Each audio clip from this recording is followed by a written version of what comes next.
ಭವ್ಯ ಜನೋಪಯೋಗಿ ಟೀಕೆಗಳ ರಚನೆ ಮಾಡಿರುವಂಥ ಆಚಾರ್ಯ ಶ್ರೀ ಅಮೃತಚಂದ್ರದೇವ ಈ ಪುರುಷಾರ್ಥ ಸಿದ್ಧಿ ಉಪಾಯವೆಂಬ ಹೆಸರಿನ ಕೃತಿಯನ್ನು ಇಂದಿಗೆ ಸುಮಾರು 1100 ವರ್ಷಗಳ ಪೂರ್ವದಲ್ಲಿ ರಚಿಸಿದ್ದರು. ಇದರ ಮೇಲೆ ಭಾಷಾ ಟೀಕೆಯನ್ನು ಬರೀತಾ ಪಂಡಿತ್ ತೋಡರಮಲ್ಲರ ಕಾರ್ಯ ಪೂರ್ಣವಾಗುವ ಮೊದಲೇ ದೈವವಶರಾಗಿ ಹೋಗುವುದರಿಂದ ಅಪೂರ್ಣ ಕಾರ್ಯವನ್ನು ದೌಲತರಾಮ್ ಕಾಸ್ಲಿವಾಲ್ ಅವರು ಪೂರ್ಣಗೊಳಿಸಿ ಈ ಕೃತಿ ಸಮಗ್ರ ರೂಪದಿಂದ ರುಚಿವಂತ ಪಾಠಕರಿಗೆ ಲಭಿಸುವಲ್ಲಿ ಸಹಕರಿಸಿ ಧನ್ಯವಾದಕ್ಕೆ ಪಾತ್ರರಾಗಿದ್ದಾರೆ. ಸಮ್ಯಕ್ ಚಾರಿತ್ರ ಅಧಿಕಾರದೊಳಗ ಶಿಕ್ಷಾಮೃತಗಳ ಸ್ವರೂಪವನ್ನು ಹೇಳ್ತಾ ಸಾಮಾಯಿಕದ ಮಾತನ್ನು ಹೇಳ್ತಾ ಇದ್ದಾರೆ. ಶ್ಲೋಕ ಸಂಖ್ಯೆ 149 ಇದೆ. ರಜನೀ ದಿನಯೋರಂತೆ ತದವಶ್ಯಂ ಭಾವನೀಯಂ ಅವಿಚಲಿತಂ ಇತರತ್ರ ಪುನಃ ಸಮಯೇ ನ ಕೃತಂ ದೋಷಾಯ ತದ್ಗುಣಾಯ ಕೃತಂ. ಟೀಕೆ ಓದ್ತಾ ಇದ್ವಿ. ತತ್ಸಾಮಾಯಿಕಂ ರಜನೀ ದಿನಯೋ ಅಂತೆ ಅವಶ್ಯಂ ಅವಿಚಲಿತಂ ಭಾವನೀಯಂ ಪುನಃ ಇತರತ್ರ ಸಮಯೇ ದೋಷಾಯ ಕೃತಂ ನ ಕಿಂತು ತತ್ ಗುಣಾಯ ಕೃತಂ ಅಸ್ತಿ. ಆ ಸಾಮಾಯಿಕವನ್ನು ಪ್ರತಿಯೊಬ್ಬ ಶ್ರಾವಕನು ರಾತ್ರಿ ಮತ್ತು ದಿವಸದ ಕೊನೆಯಲ್ಲಿ, ಎಂದರೆ ಪ್ರಾತಃ ಕಾಲ ಮತ್ತು ಸಾಯಂಕಾಲದಲ್ಲಿ ನಿಯಮಪೂರ್ವಕ ಅವಶ್ಯವಾಗಿ ಮಾಡಬೇಕಾಗುವುದು. ಇದನ್ನು ಹೊರತುಪಡಿಸಿ ಒಂದು ವೇಳೆ ಉಳಿದ ಸಮಯದಲ್ಲಿ ಕೂಡ ಸಾಮಾಯಿಕವನ್ನು ಮಾಡಿದರೆ ಅದು ಗುಣದ ನಿಮಿತ್ತವೇ ಇದೆ, ಆದರೆ ದೋಷದ ನಿಮಿತ್ತವಿಲ್ಲ. ಇಲ್ಲಿ ಯಾವ ಪುರುಷ ಆತ್ಮನ ಅನುಭೂತಿ ಪೂರ್ವಕ ಮೋಕ್ಷ ಮಾರ್ಗದೊಳಗೆ ಬಂದಿದ್ದಾನೆ, ಮುಂದುವರಿಯುವಂಥ ಸಾಕ್ಷಾತ್ ಮೋಕ್ಷ ಯಾವುದರಿಂದ ಲಭಿಸ್ತಿದೆ ಆ ಒಂದು ನಿರ್ಗ್ರಂಥ ಅವಸ್ಥಾ ರೂಪದಿಂದ, ಸಾಧಕ ಅವಸ್ಥಾ ರೂಪದಿಂದ, ಶುದ್ಧೋಪಯೋಗ ರೂಪದ ಅವಸ್ಥಾದಿಂದ ಪರಿಣಮಿಸುವಂಥ ಭಾವನೆಯನ್ನಿಟ್ಟುಕೊಂಡಿದ್ದಾನೆ. ಅದಕ್ಕೆ ಅನುಕೂಲವಾಗಿ ಸಾಧನೆಯನ್ನು ಕೂಡ ಮಾಡ್ತಾ ಇದ್ದಾನೆ. ಆದರೆ ಇನ್ನೂ ಸ್ವಲ್ಪ ಅವನಲ್ಲಿ ಭಾವನೆಗೆ ಅನುಸಾರವಾಗಿ ಪುರುಷಾರ್ಥ ಆಗದೇ ಇರುವ ಕಾರಣದಿಂದ ಮನೆಯಲ್ಲಿ ಇದ್ದುಕೊಂಡು ಮನೆಯ ಕಾರ್ಯಗಳನ್ನು ಮಾಡ್ತಾ ಇರುವ ಕೂಡ ಅದರದೇ ಅಭ್ಯಾಸವನ್ನು ಚುರುಕುಗೊಳಿಸ್ತಾ ಇದ್ದಾನೆ. ಅಂಥವನ ಸಲುವಾಗಿ ಹೇಳಿದರು, 2 ಸಮಯ, ಸಂಧ್ಯಾ ಸಮಯ ಸಾಮಾಯಿಕ ಅವಶ್ಯವಾಗಿ ಮಾಡಬೇಕು ಅಂತ ಹೇಳಿದರು. ಇದರ ಕಾರಣವನ್ನು ನಮ್ಮ ಬುದ್ಧಿಗೆ ಅನುಸಾರವಾಗಿ ಹೋದವಾರ ಚರ್ಚೆ ಮಾಡಿದ್ದಿತ್ತು. ರಾತ್ರಿಯ ಕೊನೆ ಮತ್ತು ದಿವಸದ ಕೊನೆ, ಅನಂತ ಕಾಲ ಏನಿದೆ ಅದ ಮೋಹರೂಪದ ಅಂಧಕಾರ ತುಂಬಿರುವ ರಾತ್ರಿಯೊಳಗನ ಕಳೆದು ಹೋದಂತೆ ಇದೆ. ಇದರ ದ್ಯೋತಕವಾಗಿ ರಾತ್ರಿಯ ಕೊನೆ ಅರ್ಥಾತ್ ಬೆಳಗಿನ ಜಾವದಲ್ಲಿ ಅವನಿಗೆ ಸಾಮಾಯಿಕ ಮಾಡೋದ ಅನಿವಾರ್ಯ ಇದೆ.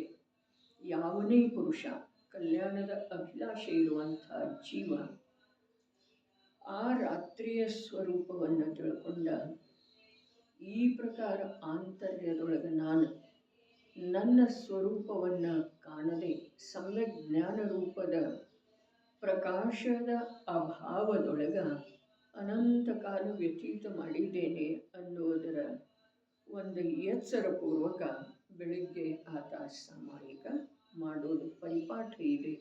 ಇದು ಅನುಕೂಲ ಕೂಡ ಇದೆ. ಅದರ ನಂತರ ದಿವಸದ ಕೊನೆಗೆ ಇಡೀ ದಿವಸ ಸಂಸಾರ ಶರೀರ ಭೋಗಕ್ಕೆ ಸಂಬಂಧಿಸಿದ ಹಾಗೆ ಕಾರ್ಯಗಳನ್ನು ಮಾಡಿ ಯಾವಾಗ ಅವನಿಗೆ ಆ ಕಾರ್ಯಗಳ ಫಲಸ್ವರೂಪವಾಗಿ ಶ್ರಮ ಆವರಿಸ್ತಿದೆಯೋ, ದಣಿ ಉಂಟಾಗ್ತಿದೆಯೋ, ಆಗ ಅದರ ಪರಿಹಾರಾರ್ಥವಾಗಿ ಸಂಪೂರ್ಣ ಜಗತ್ತು ಯಾವಾಗ ನಿದ್ರಾವಶ ಆಗ್ತಿದೆಯೋ ಆ ವೇಳೆದೊಳಗೆ ಈತ ಎಚ್ಚೆತ್ತುಕೊಳ್ಳುವಂಥ ಅಥವಾ ಇಡೀ ದಿವಸ ಮಾಡಿದಂಥ ಆರಂಭಾದಿ ಪಾಪ ಏನು ಇದೆ ಅದರದ್ದು ಒಂದು ಪ್ರಕಾರ ಪ್ರಾಯಶ್ಚಿತ್ತದ ರೂಪದಿಂದ ಸಾಮಾಯಿಕವನ್ನು ಮಾಡ್ತಾನೆ ಅಂಥೇಳಿ ಹೇಳುತ್ತೆ. ಪೂಜಾ ಪಾಠದೊಳಗೆ ಬರ್ತಿದೆಯಲ್ಲ, ನಿಶಿ ಯಾವ ಪ್ರಕಾರ ರಾತ್ರಿಯೊಳಗೆ ನಿಶಾಚರಿಗಳ ಸಂಚಾರ ಮಾಡ್ತವೆ, ಆ ವೇಳೆದೊಳಗೆ ಶಾಂತ ಮೋಕ್ಷ ಮಾರ್ಗದ ಸಾಧಕರ ನಿಜ ಸ್ವಭಾವದ ಸಾಧನೆ. ಇದಕ್ಕೊಂದು ವೈಜ್ಞಾನಿಕವಾದಂಥ ಕಾರಣ ಇದೆ, ಅದು ಪ್ರಸಂಗಾನುಸಾರ ಚರ್ಚೆ ಮಾಡೋಣ ಈಗ ಇಲ್ಲಿ ಮುಂದುವರೋಣ. ಆ ಸಾಮಾಯಿಕವನ್ನು ಪ್ರತಿಯೊಬ್ಬ ಶ್ರಾವಕನು ಇಲ್ಲಿ ಅಡಿ ಟಿಪ್ಪಣಿ ಸ್ವಲ್ಪ ನೋಡ್ತಾ ಇತ್ತು. ಸಾಮಾಯಿಕದಲ್ಲಿ ಯೋಗ್ಯ ಕ್ಷೇತ್ರ, ಯೋಗ್ಯ ಕಾಲ, ಯೋಗ್ಯ ಆಸನ, ಯೋಗ್ಯ ವಿನಯ 4 ಹೇಳಿದರೆ, ಮೊದಲ ಯೋಗ್ಯ ಕ್ಷೇತ್ರ ಹೇಳಿದರು. ಒಂದು ಸ್ವಲ್ಪ ಮೊನ್ನೆ ಸ್ಪರ್ಶ ಮಾಡಿದ್ದು ಇದ್ದು, ಎಲ್ಲೆಂದ್ರೆ ಅಲ್ಲಿ ಸಾಮಾಯಿಕಕ್ಕೆ ಕೂಡೋದಿರುವುದಿಲ್ಲ. ಸಾಮಾಯಿಕಕ್ಕೆ ಎಲ್ಲಿ ಕೂಡೋದಿರ್ತಿದೆ?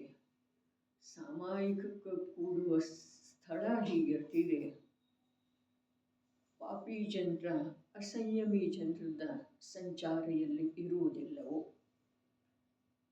ಎಲ್ಲಿ ರಾಗದ್ವೇಷ ಪೋಷಕವಾದಂಥ ಘಟನೆಗಳ ನಡೀತಾ ಇರುವುದಿಲ್ಲವೋ ಅಂಥದರಲ್ಲಿ ಒಂದು. ಎರಡನೇದ, ಎಲ್ಲಿ ಮಚ್ಚರ ಮೊದಲಾದವುಗಳನ್ನು ಕೂಡ ಬಾಧೆ ಆಗುವುದಿಲ್ಲವೋ. ಮುನಿ ದಶಾ ಬೇರೆ ಇದೆ ರೀ, ಶ್ರಾವಕ ದಶಾ ಬೇರೆ ಇದೆ. ಅಂಥ ಯೋಗ್ಯ ಕ್ಷೇತ್ರ ಯಾಕೆ ಅಂತಂದ್ರೆ, ಉಪಯೋಗದ ಸ್ಥಿರತೆ ಆಗಬೇಕಾದ್ರೆ ಬಾಹ್ಯದ್ದು ಕೂಡ ಅನುಕೂಲತೆ ಅವಶ್ಯಕ ಇದೆ. ಬುದ್ಧಿಪೂರ್ವಕ ಅದನ್ನು ನೋಡೇನ ಈ ಶ್ರಾವಕ ಅಂಥ ಕ್ಷೇತ್ರವನ್ನು ಆಯ್ದುಕೊಳ್ಳುತ್ತಾನೆ. ಯೋಗ್ಯ ಕ್ಷೇತ್ರದೊಳಗೆ 2 ಪ್ರಕಾರದ, ಒಂದು ಮಾನಸಿಕವಾಗಿ ವ್ಯತ್ಯಯ ಬರಬಾರ್ದು, ಒಂದು ಶಾರೀರಿಕವಾಗಿ ಬಾಧೆ ಬರಬಾರ್ದು. ಈ ಶರೀರ ಮತ್ತು ಮನಸ್ಸಿನ ಯಾವ ನಿರಾತಂಕತೆ ಇದೆ ಅದುವೇ ಚಿತ್ತದ ಏಕಾಗ್ರತೆಗೆ ಅನುಕೂಲ ಆಗುವುದಿದೆ. ಬಾಹ್ಯದಲ್ಲಿನ ನಿರಂತರ ಯಾವ ಜೀವರುಗಳದ ಉದ್ಯಮ ಇದೆಯೋ ಆ ಬಾಹ್ಯದಿಂದ ಬಿಡುಗಡೆ ಹೊಂದಬೇಕಾದ್ರೆ ಅವನಿಗೆ ಮೊಟ್ಟ ಮೊದಲ ಶಾರೀರಿಕ ಅನುಕೂಲತೆ ಬೇಕು. ಅಂದ್ರೆ ಎಲ್ಲಿ ಶರೀರ ರೂಪದಿಂದ ವಿರಾಜಮಾನ ಆಗಾಮಿದ್ದಾನೋ ಅಲ್ಲಿ ಕ್ಷೇತ್ರದ ಸ್ವಲ್ಪ ಏನು ಬೇಕು? ನಿರ್ಬಾಧತೆ ಬೇಕು. ಅದರ ನಂತರ ಮನಸ್ಸಿಂದ, ಮನಸ್ಸು ಮೊದಲೇ ಚಂಚಲ, ದೃಷ್ಟಿ ಶರೀರದ ಕಡೆಗೇ ಇದೆ ಅನಾದಿ ಕಾಲದಿಂದ. ಎರಡನೇದಾಗಿ ಮನಸ್ಸು ಚಂಚಲ ಇದೆ. ಹೀಗಿದ್ದ ಕಾರಣ ಆ ರಾಗದ್ವೇಷದ ಪೋಷಕ, ವಿಷಯ ಕಷಾಯದ ಪೋಷಕ, ಕುಡುಕರು ಓಡಾಡುವಂಥದ್ದ, ಏನು ವೇಶ್ಯೆಯರ ಮನೆ ಸಮೀಪ ಇರುವಂಥದ್ದ, ಇಂಥ ಸ್ಥಾನದಲ್ಲಿ ಸಾಮಾಯಿಕ ಶ್ರಾವಕ ಕೂಡುವುದಿಲ್ಲ. ಉಪಯೋಗದ ಏಕಾಗ್ರತೆ ಸಾಧಿಸಬೇಕಾದ್ರೆ ಚಂಚಲ ಮನಸ್ಸಿಗೆ ಯಾವ ಆ ಬಾಹ್ಯ ನಿಮಿತ್ತಗಳಿದಾವೋ ಚಂಚಲತೆಗೆ ಅವುಗಳನ್ನು ಸ್ವಲ್ಪ ಆ ಧರ್ಮಾತ್ಮ ಏನು ಮಾಡಬೇಕಾಗ್ತಿದೆ? ದೂರೀಕರಿಸಿ ಅದು ಎಲ್ಲಿ ಸಂಭವಿಸುವುದಿಲ್ಲವೋ ಅಲ್ಲಿ ವಿರಾಜಮಾನ ಆಗ್ತಾನೆ ಸಾಮಾಯಿಕದ ಸಲುವಾಗಿ. ಇದು ಯೋಗ್ಯ ಕ್ಷೇತ್ರ. ಇನ್ನು ಯೋಗ್ಯ ಕಾಲ ಹೇಳಿದರು. ಮತ್ತು ಕಾಲಂತೂ ದಿವಸದ ಕೊನೆ ಮತ್ತು ರಾತ್ರಿಯ ಕೊನೆ ಅಂಥೇಳಿ ಹೇಳಿದಾರಲ್ಲ, ಮತ್ತೆಂಥದ್ದು ಯೋಗ್ಯ ಇಲ್ಲಿ? ಅರೆ, ದಿವಸದ ಕೊನೆ ಇರಲಿ, ರಾತ್ರಿಯ ಕೊನೆ ಇರಲಿ, ಅದಂತೂ ಹೇಳಿದರು. ಆದರೆ ಯೋಗ್ಯ ಕಾಲದ ಅರ್ಥ ಯಾವುದೇ ಪ್ರಕಾರದಿಂದ ಶರೀರದೊಳಗೆ ಬಾಧೆ, ಮಾನಸಿಕ ವಿಕಲ್ಪಗಳ ಒತ್ತಡ ಇಲ್ಲದೇ ಇರುವಂಥದ್ದು ಕಾಲ ಬೇಕ್ರೆ ಒಳಗಡೆ. ಶರೀರದೊಳಗೆ ರೋಗದ ಬಾಧೆ ಇತ್ತು ಅಂತಂದ್ರೆ ಆ ಕಾಲಕ್ಕೆ ಕಟ್ಟು ಬಿದ್ದ ನಾವು ಸಾಮಾಯಿಕ ಮಾಡಲಿಕ್ಕೆ ಆಗೋದಿಲ್ಲ. ಯಾವ ಸಾಯಂಕಾಲ ಅಂದ್ರೆ ದಿವಸದ ಕೊನೆ ಮತ್ತು ರಾತ್ರಿಯ ಕೊನೆ ಹೇಳಿದಾರಲ್ಲ ಆ ಕಾಲಕ್ಕೆ ಇವನಿಗೆ ಕೂಡ ಯೋಗ್ಯ ಕಾಲ ಬೇಕ್ರೆ. ಏನು ಯೋಗ್ಯ ಕಾಲ? ಶರೀರದೊಳಗೆ ರೋಗದ ಬಾಧೆ ಮತ್ತು ಯಾವುದೋ ಒಂದು ಮಾನಸಿಕ ವಿಕಲ್ಪದ ಒತ್ತಡಕ್ಕೆ ಸಿಕ್ಕಾಕೊಂಡಿದ್ದ ಅಂತಂದ್ರೆ ಹಾಗಾದ್ರೆ ಆ ವಿಳದೊಳಗೆ ಬಿಟ್ಟು ಬಿಡೋದೇನು ಆಗೋದನೇ ಇಲ್ಲ ಅಂಥೇಳಿ ಹೇಳಿದ ನಂತರ ಬಿಡು ಮಾತಡ್ಡೆ ಅಂತ ಬರ್ತಿದ್ದೇನೆ. ಅದರ ಸಲುವಾಗಿ ಯೋಗ್ಯ ಕಾಲ ಈಗ ಯಾರ್ದಾದ್ರೂ ವಿಯೋಗ ಆಗಿರ್ತಿದೆ, ನಿಯಮ ಇದೆ ಅಂಥೇಳಿ ಸಾಮಾಯಿಕ ಮಾಡೋದೇನ್ರಿ? ಅವಶ್ಯವಾಗಿ ಮಾಡ್ಲಿಕ್ಕೆ ಹೇಳಿದಾರೆ ಅಂಥೇಳಿ ಮನೆಯಲ್ಲೇ ವಿಯೋಗ ಆಗಿರ್ತಿದೆ, ಅಥವಾ ಶಾರೀರಿಕವಾಗಿ ಏನಾದರೂ ಬಾಧೆ ಇರ್ತಿದೆ, ಕೂತ್ಕೊಳ್ಳಿಕ್ಕೆ ಆಗುವುದಿಲ್ಲ ಅಂದರೆ ಏನೋ ಆಗಿರ್ತಿದೆ ಅಲ್ಲ. ಹೀಗಾಗಿ ಉಪಯೋಗದ ಅಪೇಕ್ಷದಿಂದ ಯೋಗ್ಯ ಕಾಲ ಹೇಳಿದ್ದಾರೆ. ಅದು ಏನು ಹೇಳಿದ್ರು ಅದು ಸರ್ವೇ ಸಾಮಾನ್ಯ ಹೇಳಿದ್ರು. ಯಾವುದ ದಿವಸದ ಕೊನೆ ಮತ್ತು ರಾತ್ರಿಯ ಕೊನೆ ಇದೇನು ಹೇಳ್ತಾ ಇದ್ದಾರೆ ಇಲ್ಲಿ. ಆ ದಿವಸದ ಕೊನೆ ಮತ್ತು ರಾತ್ರಿಯ ಕೊನೆ ಕೂಡ ಇವನಿಗೆ ಅನುಕೂಲ ಬೇಕಲ್ಲ, ಸಾಮಾಯಿಕ ಮಾಡುವಂಥವನಿಗೆ. ಯಾರದಾದರೂ ವಿಯೋಗ ಆಗಿತ್ತು ಅಂತಂದ್ರೆ ಮೋಹದ ತೀವ್ರತೆಯೊಳಗ ಸಾಮಾಯಿಕ ಆಗುವುದಿಲ್ಲರಲ್ಲ, ಹೇಗಾಗುದ? ಯಾರನ್ನಾದರೂ ಆಸ್ಪತ್ರೆಗೆ ಸೇರಿಸಿದ್ರು ಅಥವಾ ಯಾವುದಾದ್ರೂ ಒಂದು ಜೀವದ ಸೇವೆ ಮಾಡೋದು, ಮಾತಾಪಿತರದಂದ್ರೆ ಮನೆಯಲ್ಲಿ ವೃದ್ಧರದ ಸೇವೆ ಮಾಡೋದು ಅವಶ್ಯಕ ಇದೆ. ಅವಾಗ ಹೋಗಿ ಸಾಮಾಯಿಕ ಕೂಡ್ತಾನೆ ಅಂದರೆ ಅವ ಪಂಚಮೂಲ ಸ್ಥಾನವರ್ತಿ ಶ್ರಾವಕ. ಮಾತಾಪಿತರದ ಇರಲಿ ಅಥವಾ ಪತ್ನಿದ್ದನೇ ಇರಲಿ, ಅಣ್ಣ ತಮ್ಮಂದನೇ ಇರಲಿ, ಯಾರದೇ ಇರಲಿ, ಅಂಥದ್ದು ಒಂದು ಅನಾರೋಗ್ಯದ ಪ್ರಸಂಗ ಇತ್ತು ಅಂತಂದ್ರೆ ನೋಡ್ರಿ, ನಿಜವಾಗಿ ಮಾತಂತೂ ಯಾವ ನಿತ್ಯದ ದೇವದರ್ಶನಾದಿಗಳು ಕೂಡ ಇದಾವೆಯೋ ಅವುಗಳನ್ನು ಕೂಡ ಮನೆಯಲ್ಲಿ ಯಾರಾದರೂ ನರಳ್ತಾ ಇದ್ದರೂ ಅವರಿಗೆ ನಮ್ದು ಅವಶ್ಯಕತೆ ಇತ್ತು ಅಂತಂದ್ರೆ ಅದನ್ನು ಬಿಟ್ಕೊಟ್ಟ ನಾವು ದರ್ಶನ ಪೂಜೆ ಸಲುವಾಗಿ ನಿಯಮಿತತನವಾಗಿ ಹೋಗೋದು ಕೂಡ ಯೋಗ್ಯ ಇಲ್ಲ. ಯಾಕೆ ಅಂತಂದ್ರೆ ಮಾತು ಇಷ್ಟ ಇದೆ, ಇದರೊಳಗಿನ ವಿಜ್ಞಾನ ಇಷ್ಟ ಇದೆ. ನಾನು ಆಕುಲತೆಯ ಸರ್ವಥಾ ನಿವಾರಣೆ ಮಾಡುವ ಸಲುವಾಗಿ ವೀತರಾಗ ಭಾವದ ಸಂಪೂರ್ಣ ಅಭ್ಯಾಸದ ಸಲುವಾಗಿ ಈ ಕ್ರಿಯೆಗಳನ್ನು ಮಾಡುವುದಿದೆ. ಹೀಗಿರುವ ವೇಳೆಯೊಳಗ ಅಂಥ ಯಾವ ಆಕುಲತೆ ಮೊದಲಾದವುಗಳ ಮೊದಲೇ ಆವರಿಸಿಕೊಂಡಿದ್ದಾವೆ ಅವುಗಳನ್ನು ಬಿಟ್ಟುಕೊಟ್ಟ, ಅರ್ಥಾತ್ ಕರ್ತವ್ಯ ವಿಮುಖ ಆಗಿ ಕಾರ್ಯ ಮಾಡಲಿಕ್ಕೆ ಹೇಳಿಲ್ಲ. ಹೀಗಾಗಿ ಒಂದು ಇಲ್ಲಿ ಸಾಧನ ಆಗಬೇಕಾದ್ರೂ ತನ್ನದ ಆ ಪ್ರಕಾರದ ಕರ್ತವ್ಯದಿಂದ ಆ ಸಮಯ ತನಗೆ ಸುಲಭವಾಗಿ ಬಿಡು ಇರುವಂಥದ್ದು ಇದ್ದರೆ ಆ ಕಾಲದೊಳಗೆ ಮಾಡುತ್ತಿದೆ ಅಂಥೇಳಿ ಯೋಗ್ಯ ಕಾಲ. ಇನ್ನು ಈ ಯೋಗ್ಯ ಕಾಲದೊಳಗೆ ಆ ವೇಳೆಯದೊಳಗೆ ಏನು ಇದೆ, ರಾತ್ರಿಯ ಕೊನೆ ಮತ್ತು ದಿವಸದ ಕೊನೆ, ಆ ಸಮಯದೊಳಗೆ ಆಗಲಿಲ್ಲ ಅಂತಂದ್ರೆ ಅದರ ನಂತರದ ಸಮಯದೊಳಗೆ ಸ್ವಲ್ಪ ಬಿಡುವಾಯಿತು, ಸ್ವಲ್ಪ ಆರಾಮ ಅಥವಾ ಯಾವುದೇ ಪ್ರಕಾರದಿಂದ ಮಾಡಬಹುದು ಅನ್ನಿಸಿತು ಅಂತಂದ್ರೆ ಅವು ಮಾಡವನರೇ. ಈ ಸಮಯ ಹೊರಟೋಗಿದೆ, ಇನ್ನೇನು ಸಾಯಂಕಾಲನ ಮಾಡೋದಲ್ಲ, ಹೀಗೆ ಇರೋದಿಲ್ಲ ನೋಡ್ರಿ. ಅವಶ್ಯವಾಗಿ ಅಥವಾ ನಿಯಮ ಏನು ಹೇಳಿರ್ತಾರೆ ಅದೇ ಪ್ರಕಾರ ಇರ್ತಿದೆ ಅಂಥೇಳಿ ಅರ್ಥ ಅಲ್ಲ. ಅಂಥೇಳಿನ ಅದನ್ನು ಅಲ್ಲೇ ಬರೆಯದೆ ಇಲ್ಲಿ ಅಡಿಟಿಪ್ಪಣಿ ರೂಪದಿಂದ ಕೊಟ್ಟರೆ ಟೀಕಾಕಾರರ. ಯಾಕೆ ಅಂತಂದ್ರೆ ಶ್ಲೋಕಂತೂ ಆಚಾರ್ಯ ಭಗವಂತರು ಬರೆದರ್ರಿ, ಅವರಿಗೆ ಯಾವುದೇ ಪ್ರಕಾರದ ಜವಾಬ್ದಾರಿ ಇರುವುದಿಲ್ಲ. ಹೀಗಿದ್ದ ಕಾರಣ ಇವ್ರು ಯಾರ ಶ್ರಾವಕರು ಬರೆದರಲ್ಲ ಟೀಕಾ, ಇವರ ಕಾಲ ಕ್ಷೇತ್ರ ಮೊದಲಾದವುಗಳನ್ನು ನೋಡಿ ಅದನ್ನು ಸ್ಪಷ್ಟ ಮಾಡಿದ್ದಾರೆ. ಅದರೊಳಗಂತೂ ಅದು ಗರ್ಭಿತ ಇರ್ತಿದೆ ಅರ್ಥ.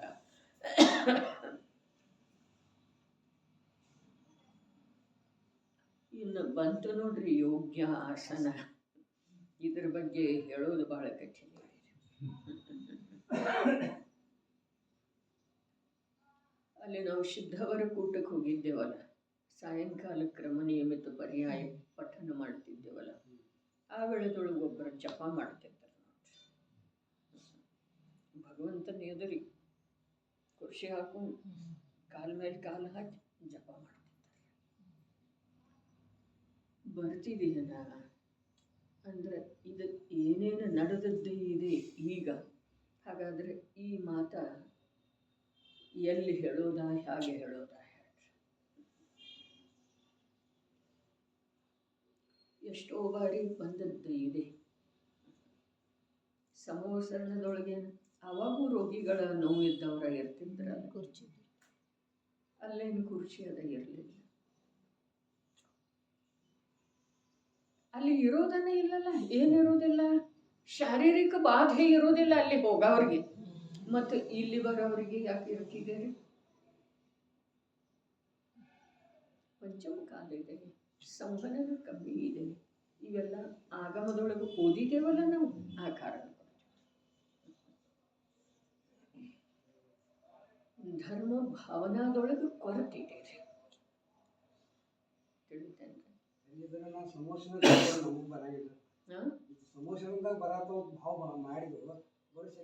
ಬರೋದು ಶಕ್ಯ. ಸಮೋಸರಣ ಅಂಥೇಳಿ ಶಾಬ್ದಿಕವಾಗಿ ಇಲ್ದಿದ್ರೂ ಇದರ ಮಹಿಮಾ ಆಂತರ್ಯದೊಳಗ ಒಂದು ಕೆಲವೊಂದು ಅರ್ಥಗಳ ಮೂಲಕವೇ ಇದರದ ಮಹಿಮಾ ಭಾಷಿತಾಗಿತ್ತು ಅಂತಂದ್ರೆ ಅವು ಯಾವ ಬರೋದಿಲ್ರಿ. ಅವು ಯಾವ ಬಂದ ನಂತರ ಇದನ್ನು ಮಾಡಬೇಕು ಅನ್ನೋದು ಅನಿವಾರ್ಯ ಇಲ್ಲರಿ. ಇಲ್ಲಿ ಯೋಗ್ಯ ಆಸನ ಹೇಳಿದರು. ಇದು 300 ವರ್ಷದ ಪೂರ್ವದ ಮಾತಿದೆ, ಈಗ ಅದು ಸಂಭವಿಲ್ಲ. ಯಾಕೆ? ಧರ್ಮ ಭಾವನಾ ಇಲ್ರಿ. ಶರೀರದ ಅನುಕೂಲತೆ ಅನ್ನೋದು ತಪ್ಪು ಇದೆ ರೀ. ಸಂವಹನ ಅನ್ನೋದು ತಪ್ಪಿದೆ. ಸಂವಹನದ ಬಗ್ಗೆ ಹಿಂದಿನ ವಾರ ಏನ್ರಿ ಹೇಳಿದ್ದಿತ್ತು? ಯಾವಾಗ ಹೇಳಿದ್ದಿತ್ತು? ಒಂದು ವಾರದೊಳಗೆ ಇರಬೇಕು. ಸಂವಹನ ಈ ಪಿಯೂಷದೊಳಗೆ ಬಹಳ ಬಾರಿ ಬರ್ತಿದೆ. ಮನುಷ್ಯ ಭವ, ಉತ್ತಮ ಸಂವಹನ ಇವು ಮೋಕ್ಷದ ಕಾರಣ ಇಲ್ಲ. ಮೋಕ್ಷಗಾಮಿ ಜೀವಕ್ಕೂ ಉತ್ತಮ ಸಂವಹನ ಇರ್ತಿದೆ. ಮನುಷ್ಯ ಭವನ, ಮನುಷ್ಯ ದೇಹನ ಇರ್ತಿದೆ. ಆದರೆ ಆ ಮನುಷ್ಯ ದೇಹದಿಂದಾಗಲಿ ಉತ್ತಮ ಸಂವಹನದಿಂದಾಗಲಿ ಮೋಕ್ಷದ ಪ್ರಾಪ್ತಿ ಅರ್ಥಾತ್ ಚಾರಿತ್ರ್ಯದ ಪೂರ್ಣತೆ ಆಗ್ತಿದೆ ಅಂದರೆ ಆ ಸಂವಹನದ ಶರೀರದ ಅವಸ್ಥಾ ಇದೆ. ಮನುಷ್ಯತ್ವ ಈಗ ನಾಮಕರ್ಮದ ಅವಸ್ಥಾ ಇದೆ ರೀ. ಕಾರ್ಯ ಮೋಕ್ಷ ಯಾರಿಗಾಗೋದಿದೆ? ಮೋಕ್ಷ ಜೀವನಿಗಾಗೋದಿದೆ. ಕರ್ತವ್ಯ ಯಾರು ಮಾಡೋದು ಅವಶ್ಯಕ ಇದೆ? ಜೀವ ಮಾಡೋದು ಅವಶ್ಯಕ ಇದೆ. ಅದರ ಸಲುವಾಗಿನ ಧರ್ಮಕ್ಷೇತ್ರದೊಳಗೆ ಎಲ್ಲಕ್ಕಿಂತ ಮೊದಲು ನಾನು ಜೀವಿದ್ದೇನೆ ಅನ್ನೋದ್ರದ್ದು ಸ್ವೀಕಾರ ಆಗೋದು ಅವಶ್ಯಕ ಇದೆ. ಸ್ವೀಕಾರ ಆಗೋದು, ಆ ಸ್ವೀಕಾರ ಕೂಡ ಅನುಭೂತಿ ಪೂರ್ವಕನರೇ. ಅಂಥವರಿಂದನೇ ಧರ್ಮ ಅರೆ. ಅದರ ಸಲುವಾಗಿನ ಪ್ರತಿಯೊಂದು ಉಪದೇಶ, ಅದು ಚರಣಾನುಯೋಗದ್ದರೆ ಇರಲಿ, ಕರ್ಣಾನುಯೋಗದ್ದರೆ ಇರಲಿ, ಪ್ರಥಮಾನುಯೋಗ ದ್ರವ್ಯಾನುಯೋಗ ಯಾವುದರದ್ದರೆ ಇರಲಿ, ಪ್ರತಿಯೊಂದು ಜಿನಾಗಮಕ್ಕೆ ಸಂಬಂಧಿಸಿದ ಉಪದೇಶ 4ನೇ ಗುಣಸ್ಥಾನಾವರ್ತಿಯಿಂದ ಮೇಲಿನವರಿಗೇನೆ ಇದೆ. ಹಾಗಾದರೆ ಮಿಥ್ಯಾದೃಷ್ಟಿಗಳಿಗೇನಿದೆ? ಮಿಥ್ಯಾದೃಷ್ಟಿಗಳಿಗೆ ಮಿಥ್ಯಾತ್ವವನ್ನು ಅಲಕ್ಷ್ಯ ಮಾಡೋದಿದೆ. ಮಿಥ್ಯಾತ್ವದ ಹಿಡಿತದಿಂದ ಬಿಡುಗಡೆಯಾಗಿ ಕೂಡೋದಿದೆ. ಅರೆ, ಮಂದಿರದೊಳಗೆ ಹೋದ ನಂತರ ಕುರ್ಚಿ ಮೇಲೆ ಕುಂತ, ಸ್ಟೂಲ್ ಮೇಲೆ ಕುಂತ, ಎಲ್ಲ ಕಡೆಗೆ ಈಗ ಸರ್ವೇ ಸಾಮಾನ್ಯ ಆಗಿದೆ ರೀ. ಅದಕ್ಕೆ ಇಂಥ ಮಾತುಗಳು ಎಲ್ಲಿ ನಡೆಯುವುದಿಲ್ಲ. ಯಾಕೆ ಅಂತಂದ್ರೆ ಅದನ್ನು ಕೇಳುವ ಒಂದು ಯೋಗ್ಯತೆ ಅಂದರೆ ಅಥವಾ ಭೂಮಿಕಾ ಅಂದರೆ ಮಾನಸಿಕ ಸಿದ್ಧತೆ ಅಂದರೆ ಇರುವುದಿಲ್ಲ. ಮಾಡದೇ ಇರೋದಕ್ಕಿಂತ ಇದು ಒಳ್ಳೆಯದಿದೆಯಲ್ಲ. ಈ ಪ್ರಕಾರದ ವಿಚಾರ ಸರಣಿ ಜೀವರುಗಳಲ್ಲಿ ಬಂದು ಬಿಟ್ಟಿದ್ದಾರೆ. ಅರೆ, ಕೂಡ್ಲಿಕ್ಕೆ ಆಗೋದಿಲ್ಲ ಅಂತಂದ್ರೆ ಕುರ್ಚಿ ಮೇಲೆ ಕೂತಾರೆ ಯಾಕೆ ಹೋತು ಭಗವಂತನ ದರ್ಶನ ಮಾಡೋದಿಲ್ಲ. ಹೀಗೆ ಸ್ವರೂಪ ಇರುವುದಿಲ್ಲ. ಅದರ ಸೂಕ್ಷ್ಮತೆಯನ್ನು ಪ್ರತಿಯೊಬ್ಬರ ತಮ್ಮಲ್ಲೇ ತಾವು ತಿಳ್ಕೊಳ್ಳೋದ್ರೆ ಚರಣಾನುಯೋಗ ಅಂತೂ ಸೂಕ್ಷ್ಮನೂ ಇದೆ. ನಿಜವಾಗಿ ಚರಣಾನುಯೋಗಕ್ಕಿಂತಲೂ ಸೂಕ್ಷ್ಮ ದ್ರವ್ಯಾನುಯೋಗದ ವಿಷಯ ಇದೆ. ದ್ರವ್ಯಾನುಯೋಗದ ಕಥನ ಸ್ಥೋಲಿರಬಹುದು, ನಮಗೆ ತಿಳಿದ ಹಾಗೆ ಅನ್ನಿಸ್ತಿರ್ಬೋದು. ಆದರೆ ದ್ರವ್ಯಾನುಯೋಗದ ವಿಷಯ ಶುದ್ಧಾತ್ಮ ಅದಂತಲೇ ನೇರವಾಗಿ ಹೌದು ಅಥವಾ ಇಲ್ಲದೆ ಆತ್ಮನನ್ನು ವಿಕಾರದಿಂದ ಬೇರೆ ಮಾಡೋದಿದೆ, ಆತ್ಮನನ್ನು ದೇಹದಿಂದ ಬೇರೆ ಮಾಡೋದಿದೆ. ಎಲ್ಲಿ?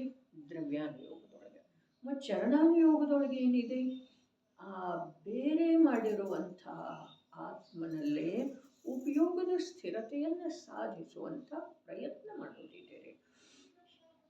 ಹೀಗಾಗಿ ಅದಕ್ಕೆ ಹೇಳಿದರು 4 ಅನುಯೋಗ ವೀತರಾಗತೆಯ ಉತ್ಪಾದಕ ಇದ್ದಾವೆ, ಪೋಷಕ ಇದ್ದಾವೆ. ಅನ್ಯ ಯಾವುದರದ್ದು ಪ್ರಯೋಜನ ಇಲ್ಲಿ ಇಲ್ಲ. ಯಾವ ಅನುಯೋಗದೊಳಗೆ ಇಲ್ಲರಿ. ಒಂದು ವೀತರಾಗತೆಗೆ ಕಾರಣ ಆಧಾರ ಯಾರ್ರಿ? ಶುದ್ಧಾತ್ಮ. ವೀತರಾಗತೆಗೆ ನಾಸ್ತಿ ರೂಪ ಯಾರ್ದು ಅಲಕ್ಷ್ಯ ಮಾಡೋದಿದೆ? ಯಾವುದು ಜಡ ಭಾವ ಇದೆ, ಜಡ ವಸ್ತು, ಜಡ ದ್ರವ್ಯ ಇದೆ, ಅದನ್ನು ದೃಷ್ಟಿಯೊಳಗಿಂದ ತೆಗೆದು ಹಾಕೋದಿದೆ. ವೀತರಾಗತೆ, ಅರೆ ರಾಗದ ಸಲುವಾಗಿ ಪರದ್ರವ್ಯದ ಸ್ವೀಕಾರ, ಪರದ್ರವ್ಯದ ಮಹಿಮಾ, ಪರದ್ರವ್ಯದೊಳಗ ಅಪನತ್ವ, ಪರದ್ರವ್ಯದ ಕುರಿತಾಗಿ ಮಮತ್ವ, ಕರ್ತೃತ್ವ ಇವೇನದವು ಇವೇ ರಾಗದ ಉತ್ಪಾದಕದವ್ರೆ.